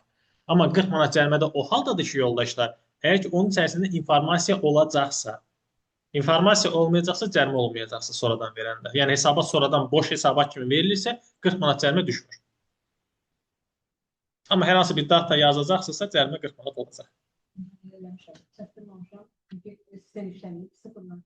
Göndərib sonra dəqiqləşmək. Hə, o okeydir. Yəni, çatdıra bilmirsinizsə, məlumatlar sizə gec gəlibsə, o halda eləyə bilərsiniz ki, mən çatdır son gündür, misal üçün deyirəm, sahibkar mənə dataları verməyibdir bu günləri. Mən nə edirəm? Boş hesabatı göndərirəm, indi onu da görəcəyik. Hesabatı boş göndərəndən sonra təzədən dəqiqləşmə verə bilərsiniz. Amma buna da 5 iş günü deyirlər. Nəyə görə 5 iş günü deyirlər, vaxtınız var yoldaşlar? Düzdür, əvvəllər biraz 2-3 gündən sonra uyğunsuzluq gəlirdi ki, sənin bu boyda satışın var, kassanı çünki görürlər, qayməni görürlər, bankı da görürlər. Yazı sənin bu qədər satışın var, amma sən bunu nə edirsən, sıfırla göndərirsən, uyğunsuzluq göndərirdi. O 3-4 gündən sonra görürəm. Amma günümüzdə sağ olsunlar, bu gün göndərirsiniz, 15-20 dəqiqədən sonra sizə kamera uyğunsuzluq gəlir ki, bu qədər rəqəm var. Yəni, boş niyə göndərmişsən, zəhmət olmasa düzəliş elə. O son günə saxlayanda təəssüf olsun ki, hə, bizdə elə bir problemlər yaşanır. Değerli yoldaşlar, buradan keçid edirik bəyannamələr hissəsinə. Bəyannamələr hissəsinə daxil olduqdan sonra yeni bəyannamə deyirəm. Yeni bəyannamə dedikdən sonra gəlirəm açılan siyahıdan sadələşmiş vergi bəyannaməmi seçirəm. Seçim elədim. Buradan 4-cü rübü seçirəm və 2025-ci il. Bəyannaməmiz cari olacaq. Caridən sonra davam edir. Hətta təsadüfən çaşıb dəqiqləşmişi seçsəniz, sistem mənə icazə verməyəcək. Çünki xəta verəcək ki, birinci sən carini göndərməlisən. Carini göndərməsən, mən bunu dəqiqləşmişi qəbul edə bilmərəm. Bir də yoldaşlar, analoji bəyannamə də var. Bu BTB-də də qabağınıza çıxırdı və gələcəkdə ehtimal var ki, qabağınıza çıxsın. Bunu sadəcə qısa açıqlamasını verib biləsiniz. Analoji bəyannamə vergi orqanı tərəfindən hesablanandır. Yəni bu KYB deyil, ayrı bir bəyannamə növüdür. Bu nəyə görə analoji deyilir? Əgər ki, vergi orqanı sizə zaman təqdim edir ki, bu zaman zərfində zəhmət olmasa mənə bəyannaməni göndər. Biz çatdıra bilmədik, göndərə bilmədik, göndərəmədik, qaldı. Üzərindən müəyyən müddətdən sonra sizin onlayn kağızlarınıza müraciət gəlir, xahiş edir sizdən. Zəhmət olmasa bir dənə bəyannaməni göndərin. Baxın, vaxtında göndərməmisiniz. Bu xahiş bir dəfə olur, 2 dəfə olur, 3 dəfə olur. 4-cüdə artıq özü hesablama aparır yoldaşlar. Yəni o adlanır artıq analoji. Yəni vergi o KYB deyil. Çünki KYB nədir yoldaşlar? Hər hansı bir xəta tapıb sizdə özü düzəldir. Bu KYB-dir. Onun nəyə görə xəta tapıb? Mən carini göndərmişəm. Amma mən heç nə göndərməmişəm. Aydındır? Bu halda isə analoji adlanır. Analoji bəyannamə sizin cari bəyannamə vermə hüququnuzu əlinizdən almır. Analoji bəyannamə gedib, siz baxdınız ki, ola bilər orada nəsə dəfə səhv gedibdir. Siz cari bəyannamə göndərdiyiniz anda analoji bəyannamə sıfırlanır. Amma bu KYB üçün eyni deyil. KYB-də isə əlavə izahatlar və müddət lazımdır. Cari dedim, davam et dedim yoldaşlar və qarşıma görmüş olduğumuz səhifə gəldi çıxdı. Səhifədə mühasiblərin ən çox sevdiyi hissə yuxarıları gördüyümüz bu bəyan ediləcək məlumatım yoxdur yoldaşlar. İndi 4-cü rübdəyə icazə vermir yoldaşlar, amma 1-ci, 2-ci, 3-cü rübdə icazə var bura. 4-cü rübdə ona görə icazə yoxdur ki, burada əlavə bir deyə bir səhifə var yoldaşlar. Şirkətin aktivləri haqqında və öhdəliklər haqqında məlumat mütləq qaydada yazılmalıdır. Yəni 1-ci, 2-ci, 3-cü rübdə bu məlumat istənilmir bizdən, amma 4-cü rübdə mütləq qaydada istənilir bizdən. Ona görə də bizə baxın, bəyan ediləcək məlumatdan boş verməyə icazə vermir. Maksimum nə edib gedib oraları sıfırlamalıyıq. Yəni rəqəmləri. Amma normalda 1-ci, 2-ci, 3-cü rübdə yoldaşlar, mən bura bəyan ediləcək məlumatım yoxduru seçə bilirəm. Yəni bir dənə imtina verim.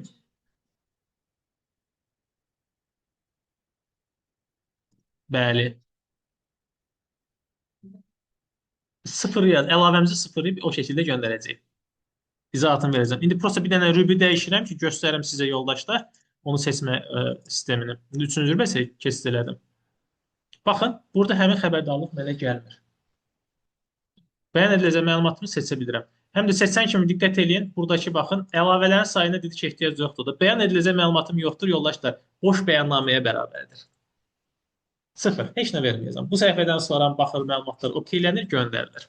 Yəni burada baxın sıfırdır. Hər hansı bir data sizdən xahiş eləmir doldurma. Amma 4-cü rübdə nədir? Buna icazə verməli. Çünki mən əlavə biri doldurmalıyım. İndi o hissəyə gələcək. Bu hissədə öz avtomatik verir yoldaşlar. Hansı vergi orqanına tabesiniz, VNÜVÜZ nədir, vergi yerləşdirmə, adı, fəaliyyət kodu və gəldiyi şəhadətnamə nömrəsi və tarixi. Bu nədir yoldaşlar?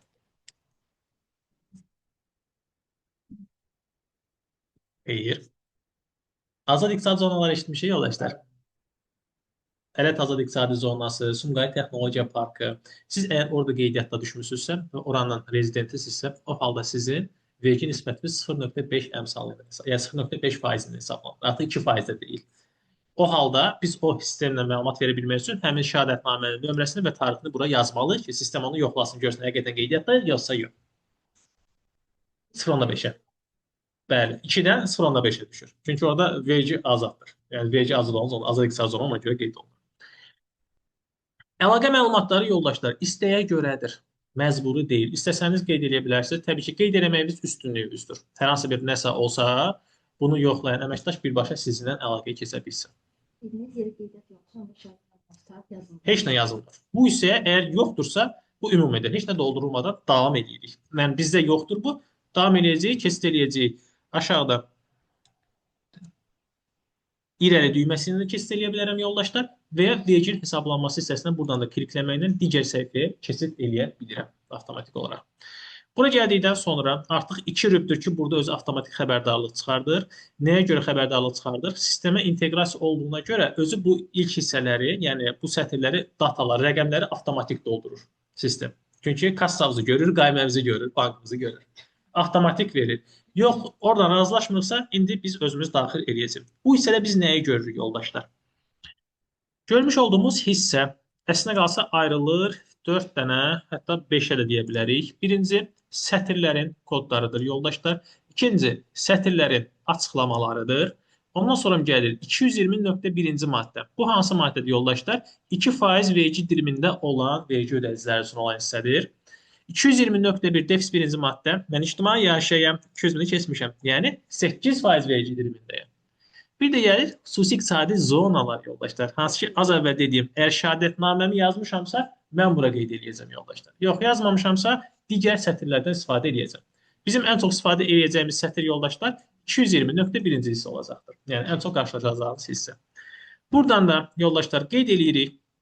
İndi mən 3-cü rübü seçdiyimə görə, rübün 1-ci, 2-ci, 3-cü ayı 7, 8, 9-cu ayı rast gəlir. Yəni, iyul, avqust, sentyabr ayı.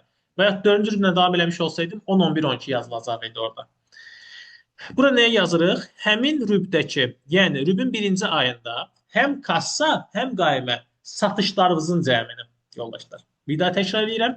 Rübün 1-ci ayında olan satışlarımızın cəmini. Bura kassa da daxildir, qaymə də daxildir. Yəni, nə qədər satış eləmişsinizsə, onun cəmini daxil edirsiniz bura. 2-ci ayında da eyni qaydada, 3-cü ayında da eyni qaydada. Gəlin daxil eləyək. Nə qədər olsun satışımız? Olsun 7500. Rübün 1-ci ayında. 2-ci ayında 10.000. 3-cü ayında 12.500. Gördüm yoldaşlar. Vergi hesapladı mı məndən? Xeyr. Nəyə görə hesablamadı? Bu əsaslanır, yoldaşlar, kassa metoduna. Yəni, siz satış edə bilərsiniz. Əsas önəmli olan pulun daxil olmasıdır. Pulun hamısı daxil olubsa, nə edəcəm? Cəmləyirəm. 7500 oldu nə? 17500. Üzərinə də gəldim 12500 oldu 30.000 manat. 30.000-in hamısının cəmini yazsam 804-cü sətrə. Baxın, vergi 600 manat mənim üçün avtomatik hesablama apardı. Yəni, nə elədim? Cəmlədim orada. Belə bir hal olmuş ola bilər, yoldaşlar. Misal üçün deyirəm, 10.000 manatın 1000 manatlıq hissəsi qaymə iləndir. Amma həmin rübdə pulu mənə gəlməyibdir.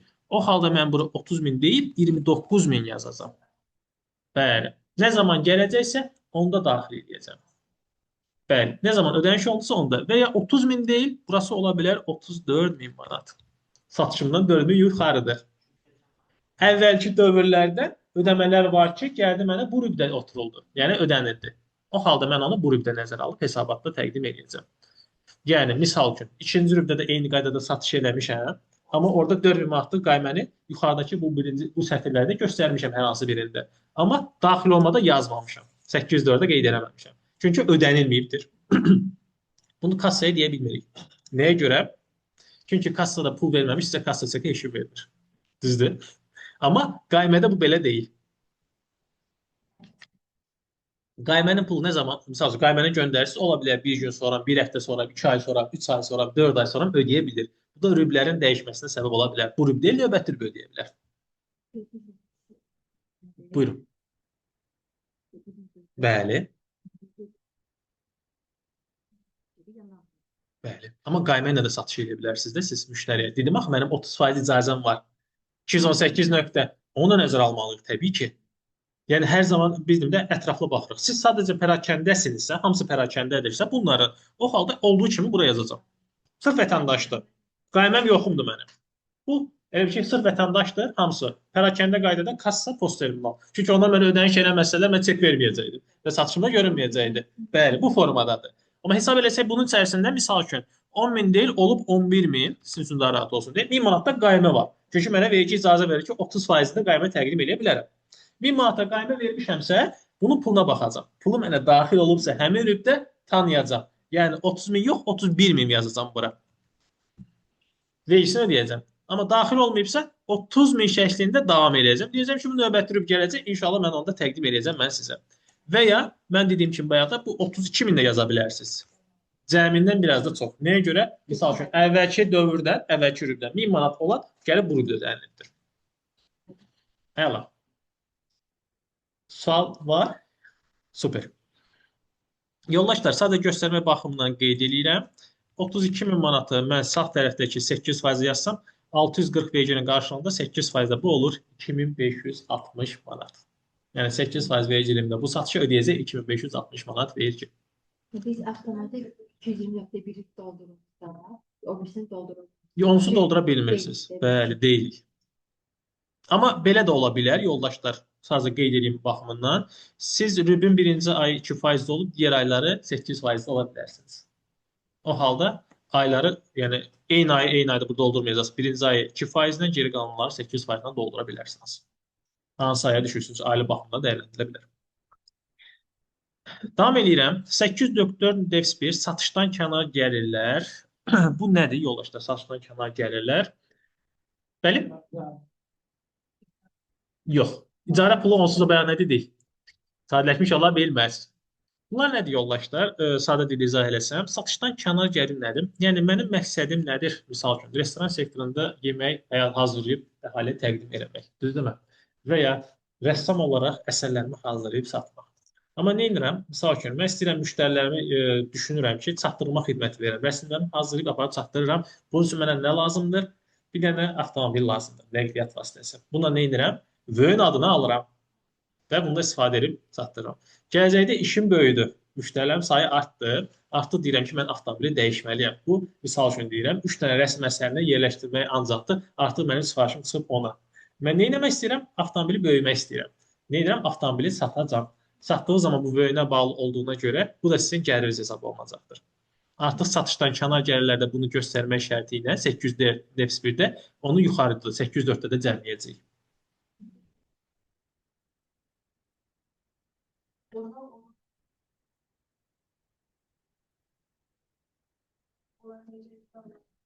Onlar necə hesablanır? Əgər onun qarşılığında sizə kassa çeki verirlərsə nəzərə alınır. Vermirlərsə, onlar belə deyim də, tip box deyirlər də. O aksiyonata gedirsə o heç.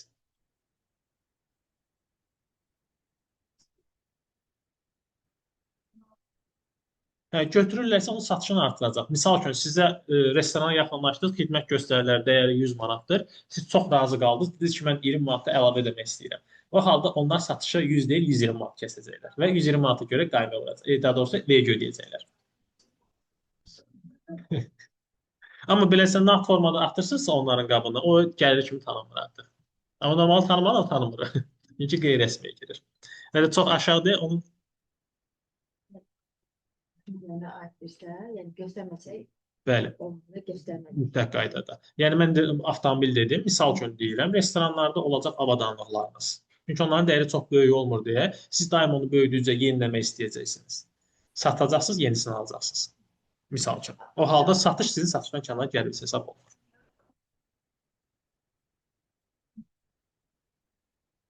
Misal üçün dedim. Daha sonra yoldaşlar, vergini öz avtomatik sizin üçün hesablayır. Sizə heç bir əziyyət vermir.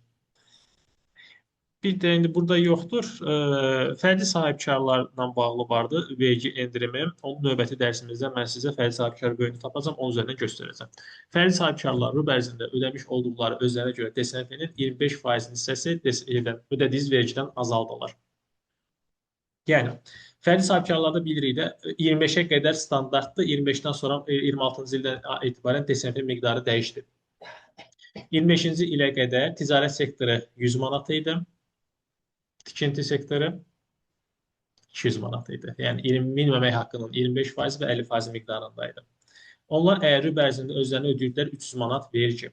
Yəni DSNF-dən sonra DSNF ödəyirdilər. Həmin 300 manatın 25%. Yəni 75 manatlıq hissə. O azaldıla bilər. Bəli? Bu hər bir həm gəlir vergisinə aid, həm də sadələşmişə aiddir, amma sadələşmişdə yoldaşlar fərdi sahibkara aiddir. Onu mən növbəti dərsimizdə göstərəcəm. Çünki o punkt burada yoxdur. Hal-hazırda MMC olduğunu, hazır biz MMC-yə baxırıq. MMC-də o punkt yoxdur.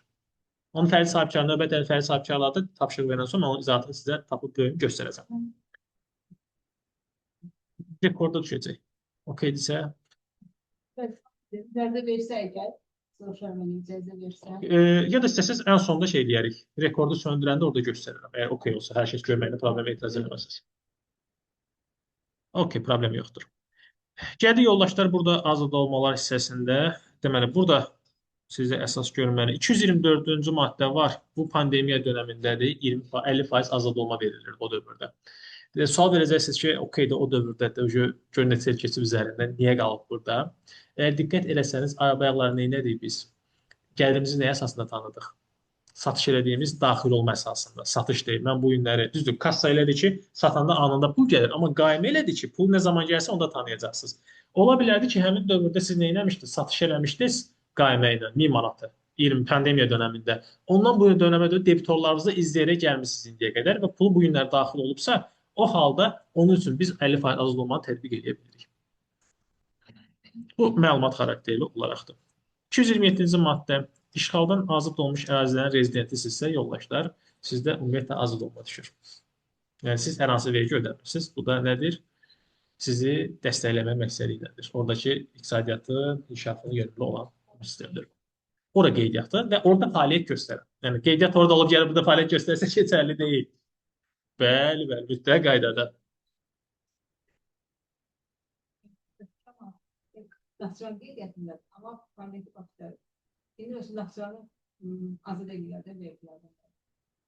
Keçərli deyil. Mən başa düşdüm. Sualınızı belə təkrar edeyim, onlayn qatılan yoldaşlar da eşitsin. Vergi ödəyicisi hər hansı bir X şəhərində qeydiyyatdan keçib, yəni bu Bakı deyil, olsun Lənkəran, Gəncə, amma gəlib Bakıda fəaliyyət göstərir. Və eyni zamanda Qarabağda qeydiyyatdan keçib gəlib Bakıda fəaliyyət göstərir. Eləyə bilmir. Nəyə görə eləyə bilmir? Çünki siz Bakıda fəaliyyət göstərdiyiniz anda nə etməlisiniz? Obyekt kodu almalısınız. Yəni bir çox fəaliyyət sahəsi demək olar ki, tələb edir. Obyekt kodu aldığınız anda sistemə düşür ki, bu yoldaş gəlib Bakıya. Onda nə edirlər? Bütün sənədlərini yığırlar, göndərirlər Bakıya. Orada qeydiyyata düşmüş olsanız belə.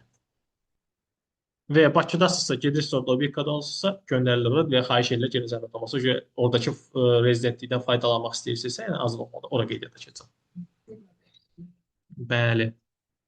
Bu hissələri ümumi məlumat xarakteri deyim yoldaşlar. Çox da sizi də yormaq istəmirəm bu məlumatlarla. 2019-cu ildə vergi faiz nisbətləri 4 və 6% nisbətində idi deyə bu hissədə bu 4-6% görünür. Yəni o dövrdən qalan debitarlarınızı hələ də izləyərək gətirmisinizsə, bunu burada qeyd eləyərək vergisini ödəyəcəksiniz. Azad olma əməliyyatları yoldaşlar, buranı da göstərmək istəyirəm səbəb odur ki, bayaqları qeyd elədik ki, sahələşmiş vergi ödəyiciləri hansılardır kənd təsərrüfatı istehsalına məşğuldursa, gəlirləriniz vergidən azaddır yoldaşlar. Eyni zamanda dövlət büdcəsinə olan vergi borclarınız silinibsə, o da azaddır.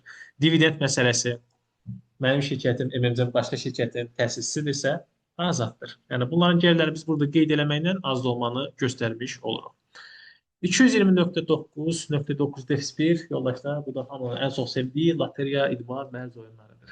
Onlar əldə elədiyi gəlirlərdə yoldaşlar 4 və 6% nisbətindədir. Oyunu təşkil edib birbaşa oradan gəlir əldə edirsinizsə 6%-dir, vasitəsilə edirsinizsə 4%-dir. Burada isə yoldaşlar limit yoxdur. Yəni o bir mənalı olaraq sahələşmiş vergi ödəyicisi hesab olunur. Məlumat xarakterində sadəcə. Gəldi bu hissəyə yoldaşlar. Mən hər rübdə, yəni birinci, ikinci, üçüncü rübdə, dördüncü rüb haric. Sadəcə gəlib bu hissəni doldursam, təsdiq et düyməsinə basaraq göndərsəm, bu mənim üçün okeydir, əgər icarəm yoxdursa. Bir daha təkrar edirəm. Gəldim, neynədim? Satışlarımı göstərdim, gəlirimi daxil elədim. Yəni 4 dənə sətri doldurub göndərə bilərəm. Birinci, ikinci, üçüncü rüb. Heç bir problem yoxdur və icarəmiz yoxdursa.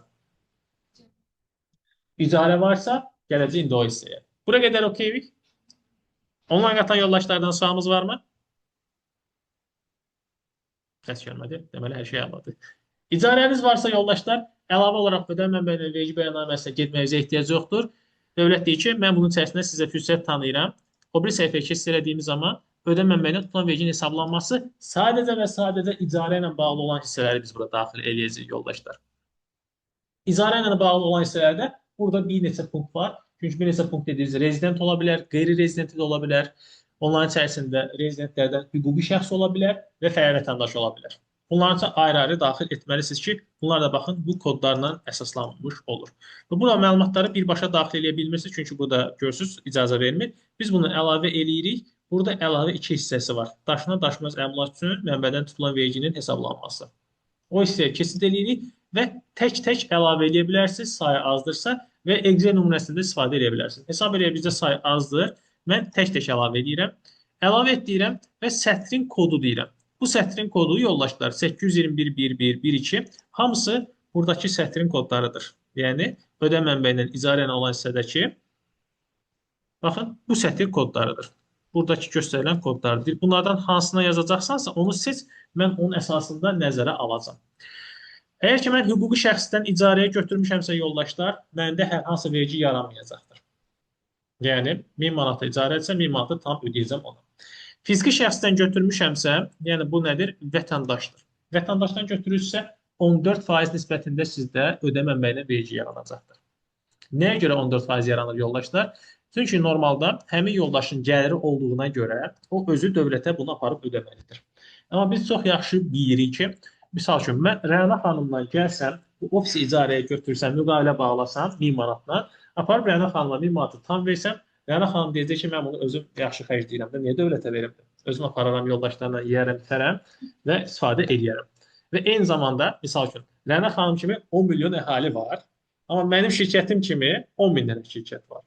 Dövlət deyir ki, mən 10 milyon arxasınca qaçacağım, elə 10 min nəfəri mükəlləf qılaram ki, sən Rəna xanıma pulu ödəyəndə zəhmət olmasa oradakı mənə çatacağı ondan tut, mənə ödə, geri qalanını Rəna xanıma ödə.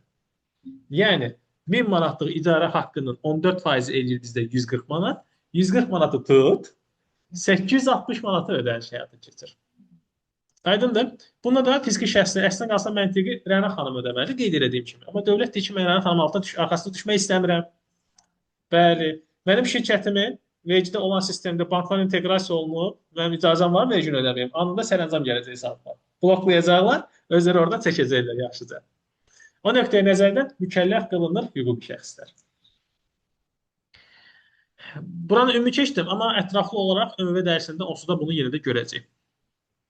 Qeyri-rezidentlərdə də eyni zamanda onlar qeydiyyatda olmadığına görə öhdəlik biz veririk, qarşısında qeyd olunub yoldaşlar 14% nisbəti ilə vergilər. Misal üçün, mən gələcəm bura, əgər icarəmiz də varsa, aşağıda qeyd edib, əlavə 2 hissəsindən əlavə et deyirəm. Sətir kodu, baxın, yazı qarşısında da hüquqi şəxs, fiziki şəxs, qeyri-rezident, fiziki şəxs, qeyri-rezident, hüquqi şəxs. Misal üçün, mən deyirəm fiziki şəxsdir. Yoldaşın fin kodunu yazıram bura. Axtar deyəndən sonra məlumatları çıxdı. İcarə haqqı ödənilən əmlakın növü daşınan ola bilər, daşınmaz ola bilər. Yəni, ofis ola bilər, daşına bilmir. Amma mən avtomobil icarəyə götürə bilərəm, avadanlıq da icarəyə götürə bilərəm. Mən deyirəm, daşınmazdır. Gəlirin məbləği, misal üçün, 1000 manat üzərindən gedək. Nə qədərdir? 140 manat vergi, yəni 14%. Bir də yoldaşlar, bura 1000 manat yazılmaq o demək deyil ki, mən 1000 manat ödəməliyəm. Mən ödəməliyəm ora 860 manat. Yəni 140-ı çıxıb geri qalanı ödəməliyəm.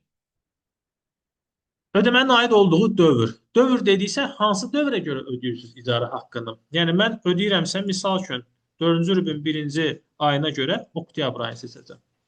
4-cü rübün 2-ci ayına görə noyabr ayını seçəcəm. Yəni burada dövrlərin seçilməsi də önəmlidir. Və hansı tarixdə? Hansı tarix isə həmin hesabatı verdiyiniz tarixlərin içərisində ödəməlisiniz. Çünki bu hesabatı ödəniş eləyirsinizsə verirsiniz. Ödəniş eləmirsinizsə bu hesabatı qeyd eləmirsiniz. Yəni, misal üçün siz icarəyə yeri götürmüsünüz, amma həmin rübdə heç bir ödəniş eləmədinizsə, buranı doldurmayacaqsınız. Aydındır?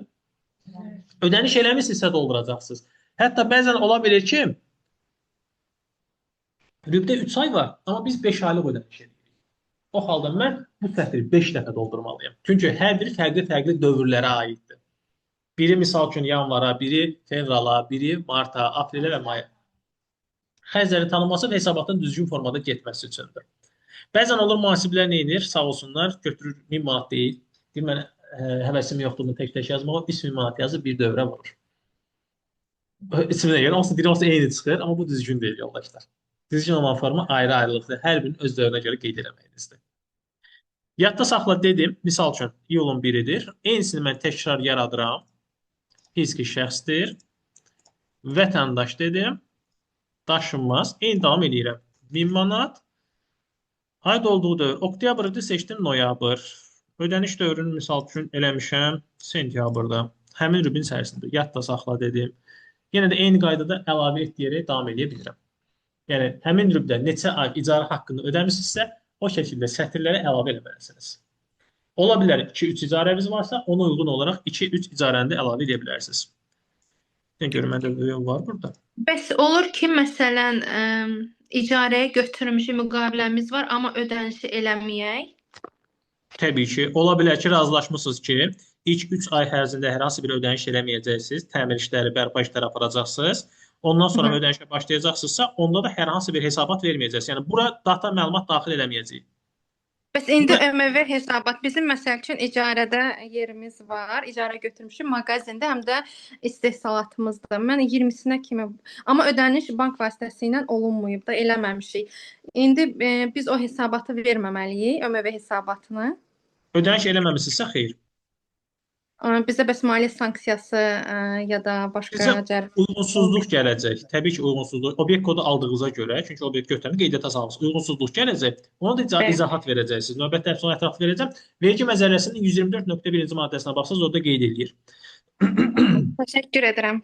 İcarə haqqından öhdəliyiniz yaranır sizin ödəniş elədiyiniz zaman. Hər hansı ödəniş etməmisinizsə öhdəlik yaranır. O maddəni qeyd etsəz görəcəksiniz. Uyğunsuzluq gəlməkdə normaldır. Çünki sistemi elə qurublar ki, sistemdə obyekt kodunuzu gördüyünə görə avtomatik uyğunsuzluq verir. Hə, başa düşdüm. Çox sağ olun. Buyurun. İndi mən seçdim 821.1.1-i hüquqi şəxs. Hesab edirəm ki, həmin dövrdə bir dənə mənim hüquqi şəxslə də müqaviləm var.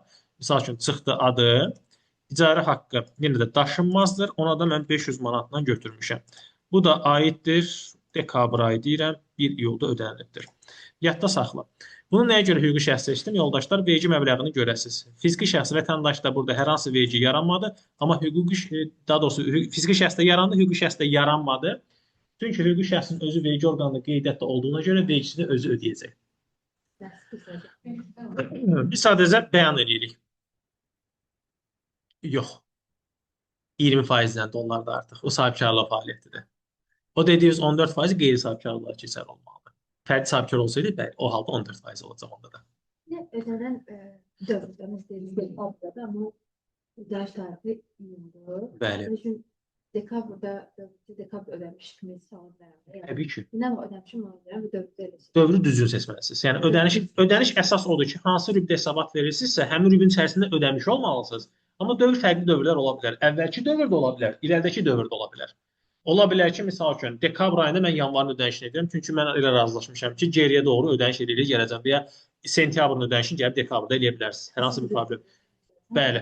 Ödəniş əsasən həmin rübdə olmuş olsun və siz ödədiyiniz dövrü düzgün bilmiş olasınız. Və qeyd etdiyim kimi, ödənişiniz varsa yazırıq, yoxdursa yazmırıq. Hər hansı bir data bura. Aydındır? Super. Bura yazdığınız datalar özü avtomatik qaydada cəmlənib gəlir mənim üçün ikinci, yəni ödənmə mənbəyindən tutulan verginin hesablanması hissəsinə. Burada üçüncü səhifədir, görmüş olduğumuz hissə. Görürsünüz, avtomatik gəldi bura. Cəmi 2500-dür. 2000 manat mən vətəndaşa yazmışdım, 500 manat da yazmışdım hüquqi şəxsə. Əlbəttə.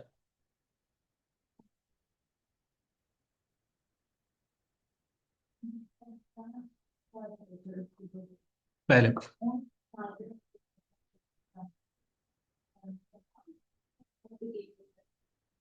Sualınızı bir sadəcə düzgün anlamaq istəyirəm. İcarə ödəmir, yoxsa icarənin vergisi ödəmir?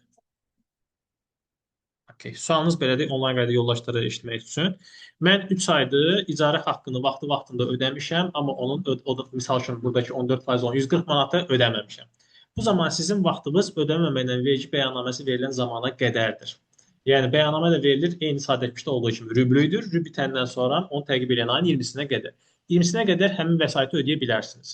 Ödəmədiyiniz zaman hesabatı verirsiniz, o zaman sizdə borc yaranır, yəni öhdəlik yaranır. Və buna görə sizin bankınızda sərəncam gələ bilir. Yəni, maksimum orada itirdiyiniz cərimə faizində olacaq, orada əlavə hesablanan peniya. Heç bir bildiriş gəlməyəcək sizə. Ancaq sizə bildiriş gələcək hesabatı verəndən sonra. Yəni, siz sadələşmişin içərisində də göstərə bilirsiniz, ÖMV-də də belə. Hansı hesabatla verdinizsə, ondan sonra sizdə vergi orqanı şəxsi hesab vərəqəsində orada görəcəksiniz ki, borc yarandı. Borc yaranandan sonra vergi orqanı sizin bankınıza bir sərəncam göndərəcək. Əgər ki, o hələ də o vaxta qədər ödəməmişsinizsə. Bu hissə ilə də razılaşdıq. Sualımız varmı? Super. Gəldik hara? Əlavə birə, mühasiblərin ən çox sevdiyi hissə. Bu indi diqqət edin 3-cü rubrik yoldaşlar. Mən bayaq bəyan edəcəm məlumatım yoxdur deyə asmışam buranı. Burada baxın mənə icazə vermir. Sadələşmiş vergi bəyannaməsində 1-ci, 2-ci, 3-cü rübdə əlavə biri doldurmanıza ehtiyac yoxdur yoldaşlar. Ancaq lazımdır 4-cü rübdə və bir də hansı rübdə lazımdır? 1-ci, 2-ci rübdə o halda lazım olur ki, əgər ki siz fəaliyyətinizi dondurursunuzsa, bir daha təkrar edirəm, fəaliyyətimi dondururam və ləğvə gedirəmsə, o halda bəli, bu hissə sizdə aktiv olacaqdır. Onda mən nə etməliyəm? Əlavəni doldurub hesabatı verməliyəm. Bu hissə nəyi yazırıq? Yox, gedim o tərəfdən, bu da heç nə yazamıram. Sözürüm icazə vermir.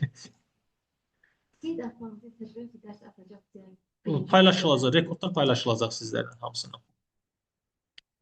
Yoldaşlar, dəyişməkdə səbəbim əlavə 4-də 3-cü rübdə icazə vermir, 4-cü rübdə keçid edirəm ona görə.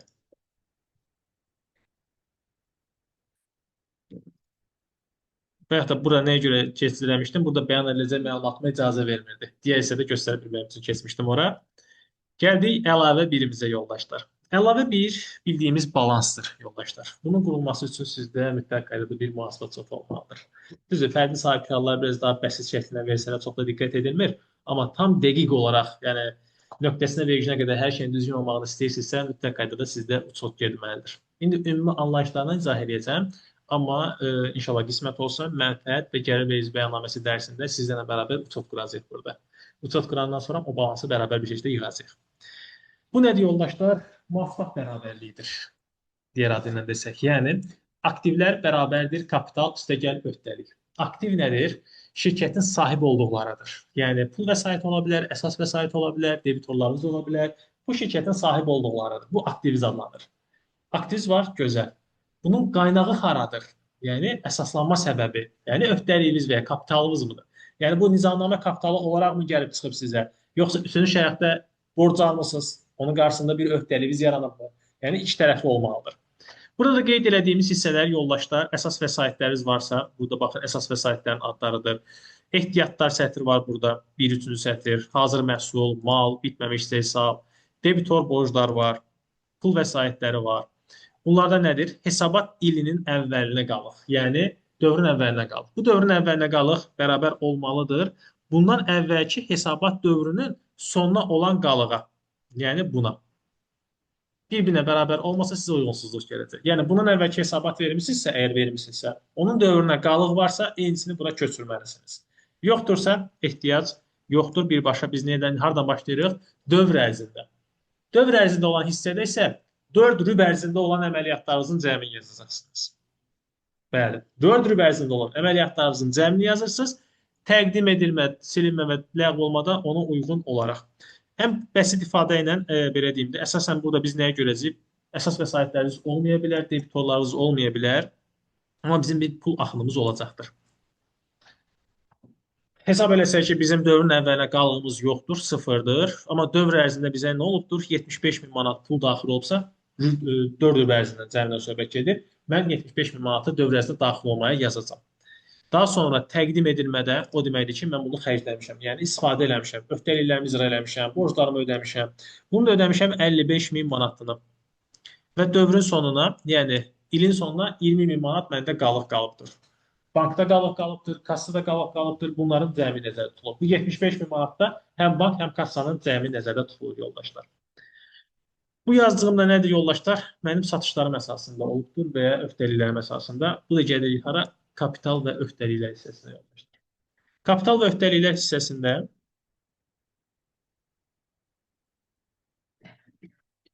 nizamnamə kapitalı, bu da həmin şirkətlərdəndir, 10 manatdan asılıdır. Bəzən olur ki, ən çox belə yaranan problemlərdən biri nizamnamə kapitalı göstərmir MMC-lər. Bu ən böyük xətalardan biridir. Çünki şirkətin mütləq qaydada nizamnaməsi olmalıdır MMC-nin. Minimum 10 manat olmuş olsa belə yoldaşlar. Amma bu dediyim kimi sizdə yoldaş kimi 20 mində olmuş ola bilər. Bu əlavədə mütləq qaydada görülməlidir. Xalis mənfəət. Sizin nə qədər bu il ərzində xalis mənfəətiniz olub? Yəni, xərclərinizi çıxmaq şərti ilə. Artıq bura əsaslanır sizin xərclərinizə. Yəni, sizin xalis mənfəətinizi. Gəlirlərdən çıxmalısınız xərclərinizi, çıxmalısınız vergilərinizi, ən sonunda sizə nə qalıbdır? Misal üçün, mənə ən sonunda, ilin sonunda cəmi il ərzində 5000 manat vəsait qalıbdır. Onu qeyd edirəm burada. Sonra gəlirəm. Əvvəlki il ilə bölüşdürülmüş mənfəət varsa burada, yoxdursa, Keçirəm digər öhdəlik hissəsində. Bankdan kredit götürə bilərsiniz, xarici borcunuz ola bilər, alınmış avansınız olmuş ola bilər yoldaşlar və ya sar kreditor borclarınız ola bilər. Sar kreditor borclar dediyimiz üçüncü şəxslər qarşısında olan öhdəlikləriniz nəzərdə tutulur yoldaşlar. Üçüncü şəxslərin qarşısında mənim misal üçün deyirəm, həmin dövr üzrə yaranmışdır 50.000 öhdəliyim və mən bunu nə etmişəm? Nə qədərin bağlamış olaram? 35.000-i bağlamış olaq. Bəli. Silinmişdir, ləğv edilmişdir. Silinmişdir əsasən əsas vəsaitlərdə orada amortisasiya mərhələlərində olur. Yəni silinir, azalar dəyərək gedir, yuxarıda olur. Bəli. Onu şeydə görəcək, mənfəətdə daha əsas görəcək. Burada çalışın biraz daha bəsit ifadə ilə izah eləməyə çalışın, bərabərliyi saxlama baxımından. Ləğv eləməkdə də ola bilər ki, misal üçün ləğvə gedir, hansı ehtiyatlarımızdır. Belə deyim də, fövqəladə təbii ki, onların müəyyən şeylər var, qurumlar var, təsdiqləməlidir ki, o ləğvə getdi və yandı. Onları qeyd edə bilirsiniz. Yəni 50.000 mən nə etmişdim?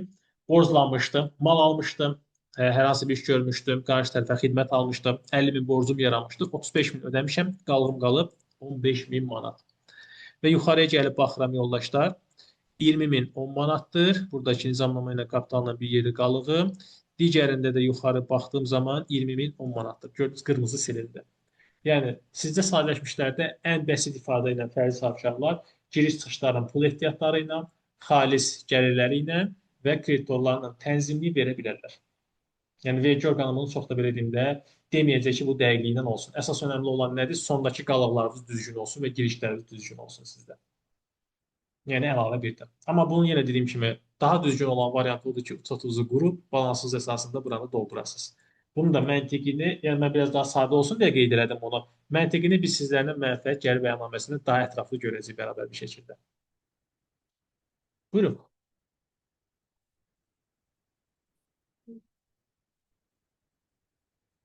Şirinmiş halda, belə deyim, yazsanız belə onsuz da özünüzü anlatmış olursunuz da burada. Bu onsuz da xərclərinizin hal-hazırda heç bir önəmi yoxdur. Çünki vergi baxır əsas satışlarımıza.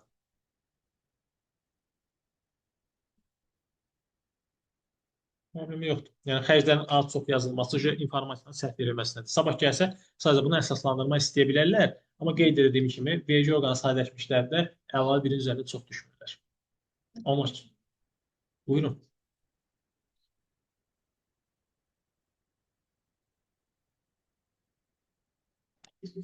Əlavələrdən söhbət gedirsə, pul vəsaiti daxil olacaq onun qarşılığında, düzdürmü sizdə? Sizdə pul ödəndi.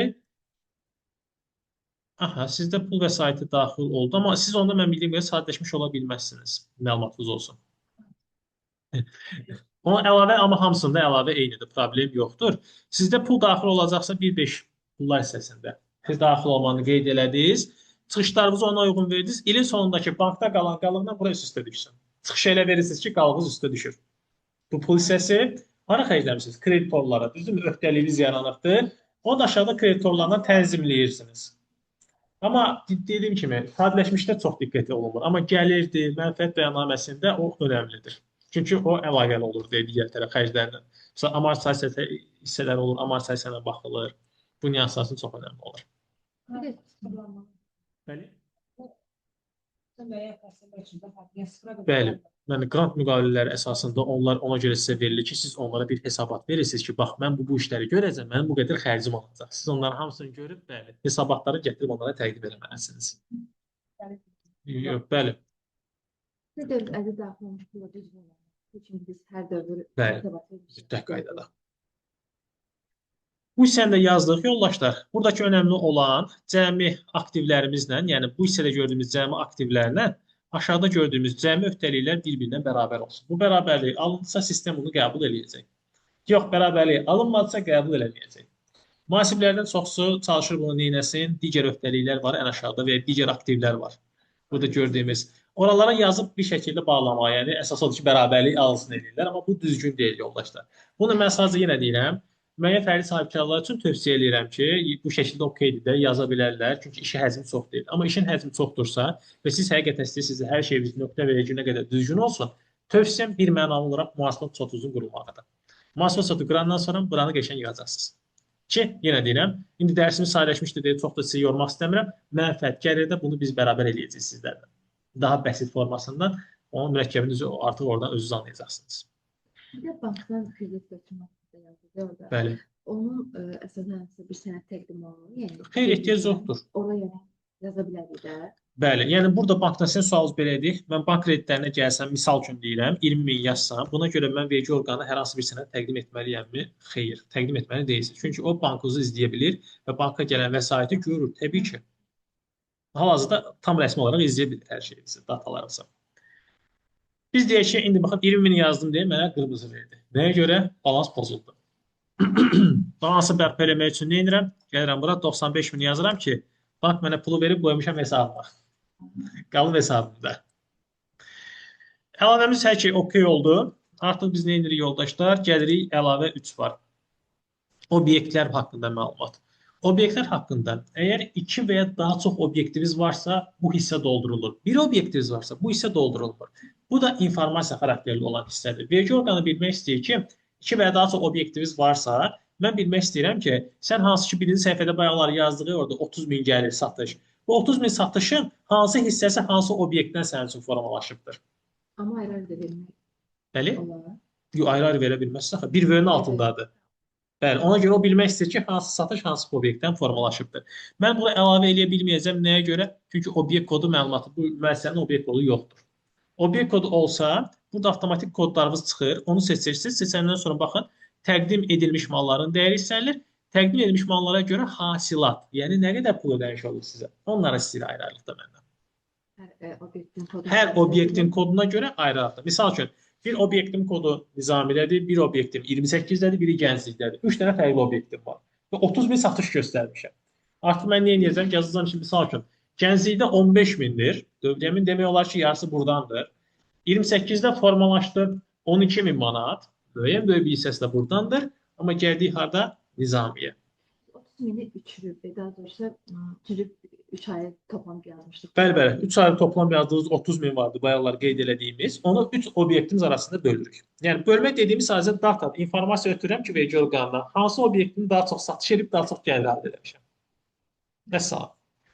Bir obyekt olanda isə buna ehtiyac yoxdur. Vergi anlayır ki, hamısı bir obyektdəndir. Bəli. Amma 200 obyekt olanda düzdür, son zamanlarda çox ilişmirlər. Yazıb göndərməsəniz də bir şeyləmirlər, irad bildirmirlər. Çünki nəyə görə bildirmirlər yoldaşlar? Kassaların obyektin kodlarına uyğun olaraq qeydiyyata salırsınız. Oradan kassadan hər şey görürlər. Kassa aparatı post terminal obyekt koduna bağlanır. Yəni obyekt kodu olmasa kassa ala bilməzsiniz. Orada misal üçün deyirəm, burada marketlərə girsəz, o marketin vergi orqanında qeydiyyatda olan bir kodu var. Artıq vergi orqanı görür ki, bu günlər bu marketdə bu qədər dövriyə olur. Market hardadır? Misal üçün deyirəm, Nizami rayonundadır. Filan küçədə, filan yerdə. Çünki bunu özü görür. Yəni texnologiya elə inkişaf edir ki, düşünürəm ki, gələcəkdə bəlkə bu bölməni yığışdırsınlar. Gəldik ən sonda icmala da. İcmala sizin üçün belə hazır bir elimdə özət formatında verir və hər şey qaydasındadırsa bir dənə təsdiq et düyməsinə vurursunuz və salam. Vergi sizi sevindirir. Bir bu qədər ödəniş lazımdır artıq. Buyurun.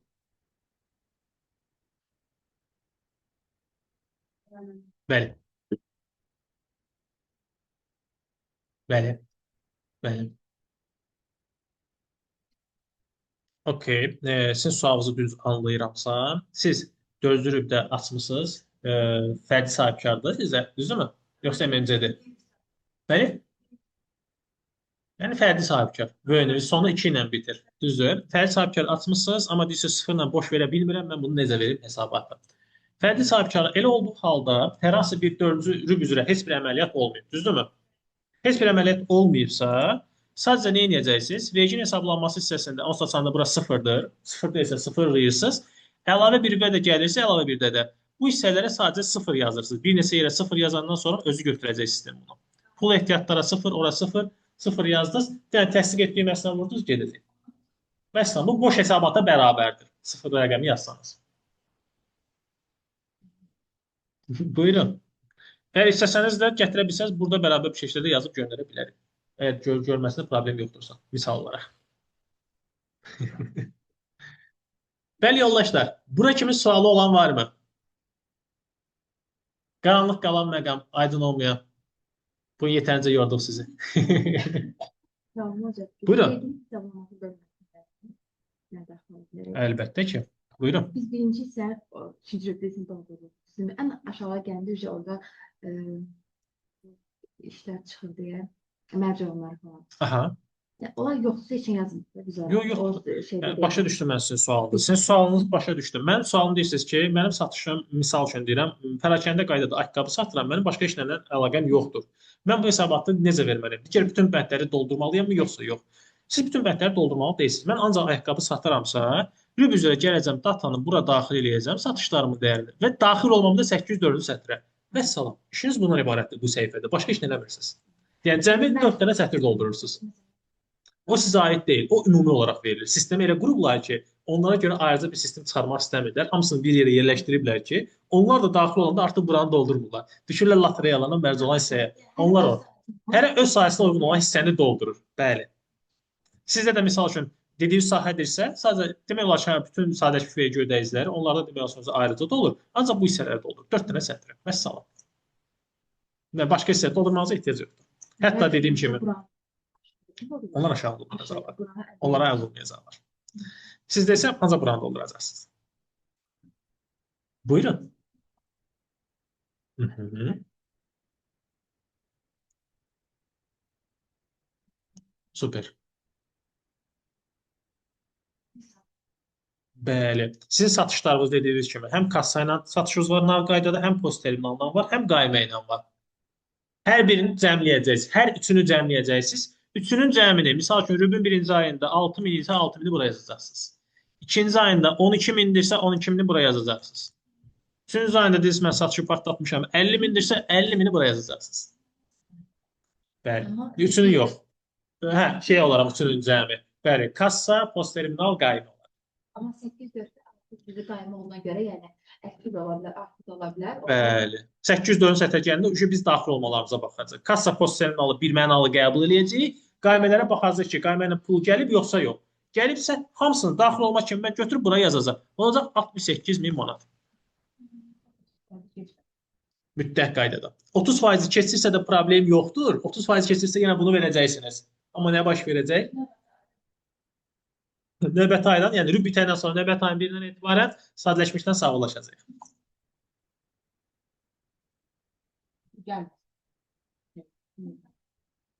Bəli. Çox qayna vurub çıxırlar. Hep sadələşdirilmiş ödəyiriksə, yəni ayaqqabı satıram, mən hüquqi şəxs, hüquqi qələm alıcıya qaymənə verə bilərəm də. Təbii ki, vətəndaşa qayma verilməlisiniz. Yəni ona görə elektron qaymə satıram. Bəli. Elektron qaymə ancaq iki hüquqi şəxs arasında olan münasibətlərdə tənzimlənir. Yəni hüquqi şəxslə satış edirsə, satışın nəticəsi elektron qayma ilə tamamlanmış olur və təhvil təslimatından bitir. Nə olsun? Siz satırsınız da, bəli, satan tərəf, onsuz da siz ayaqqabı satırsınızsa bir hüquqi şəxssiz, MMC-siz. Ola bilər ki, misal üçün deyirəm, inşaatda işləyən işçilər üçün ayaqqabı gəlir sizdən almağa. Onlara xüsusi ayaqqabılar olur. Siz onlardan satırsınız. O gəlib alanda deyir ki, baxın, mən müəssisəyəm, mənə bundan 20 cüt lazımdır da. Adam gəlib 1 cüt alır, o gəlib 20 cüt birdən alır. Onda deyirsiniz ki, bəli, mən sizə də satış edə bilərəm, zəhmət olmasa müqaviləmizi bağlayaq. Müqavilə bağlayandan sonra mən sizin qaymənizi təqdim edəcəm, ödənişinizi eləyəcəksiniz, sonra gəlib ayaqqabılarınızı aparacaqsınız. Təbii ki. Niyə tax.gov saytı üzərindən, şəxsi kabinetinizdən? Bəli. Rəsmi olsun. Mütləq qaydada. Yəni, iki vergi ödəyicisi arasında olan belə əməliyyatlarda hər bir tərəf öz hüququnu müəyyənləşdirə bilmək üçün sabahları belə deyim, arasında bir problem yaranmaması üçün müqavilə olmalıdır. Yəni, hər biri öz öhdəliyini aydın şəkildə orada görməlidir. Bəli, yoldaşlar, hər hansı bir sualımız, qaranlıq qalan məqam, eyni zamanda bu onlayn qaydada iştirak edən yoldaşlar üçün keçərlidir. Hər hansı bir sualımız varmı, yoldaşlar?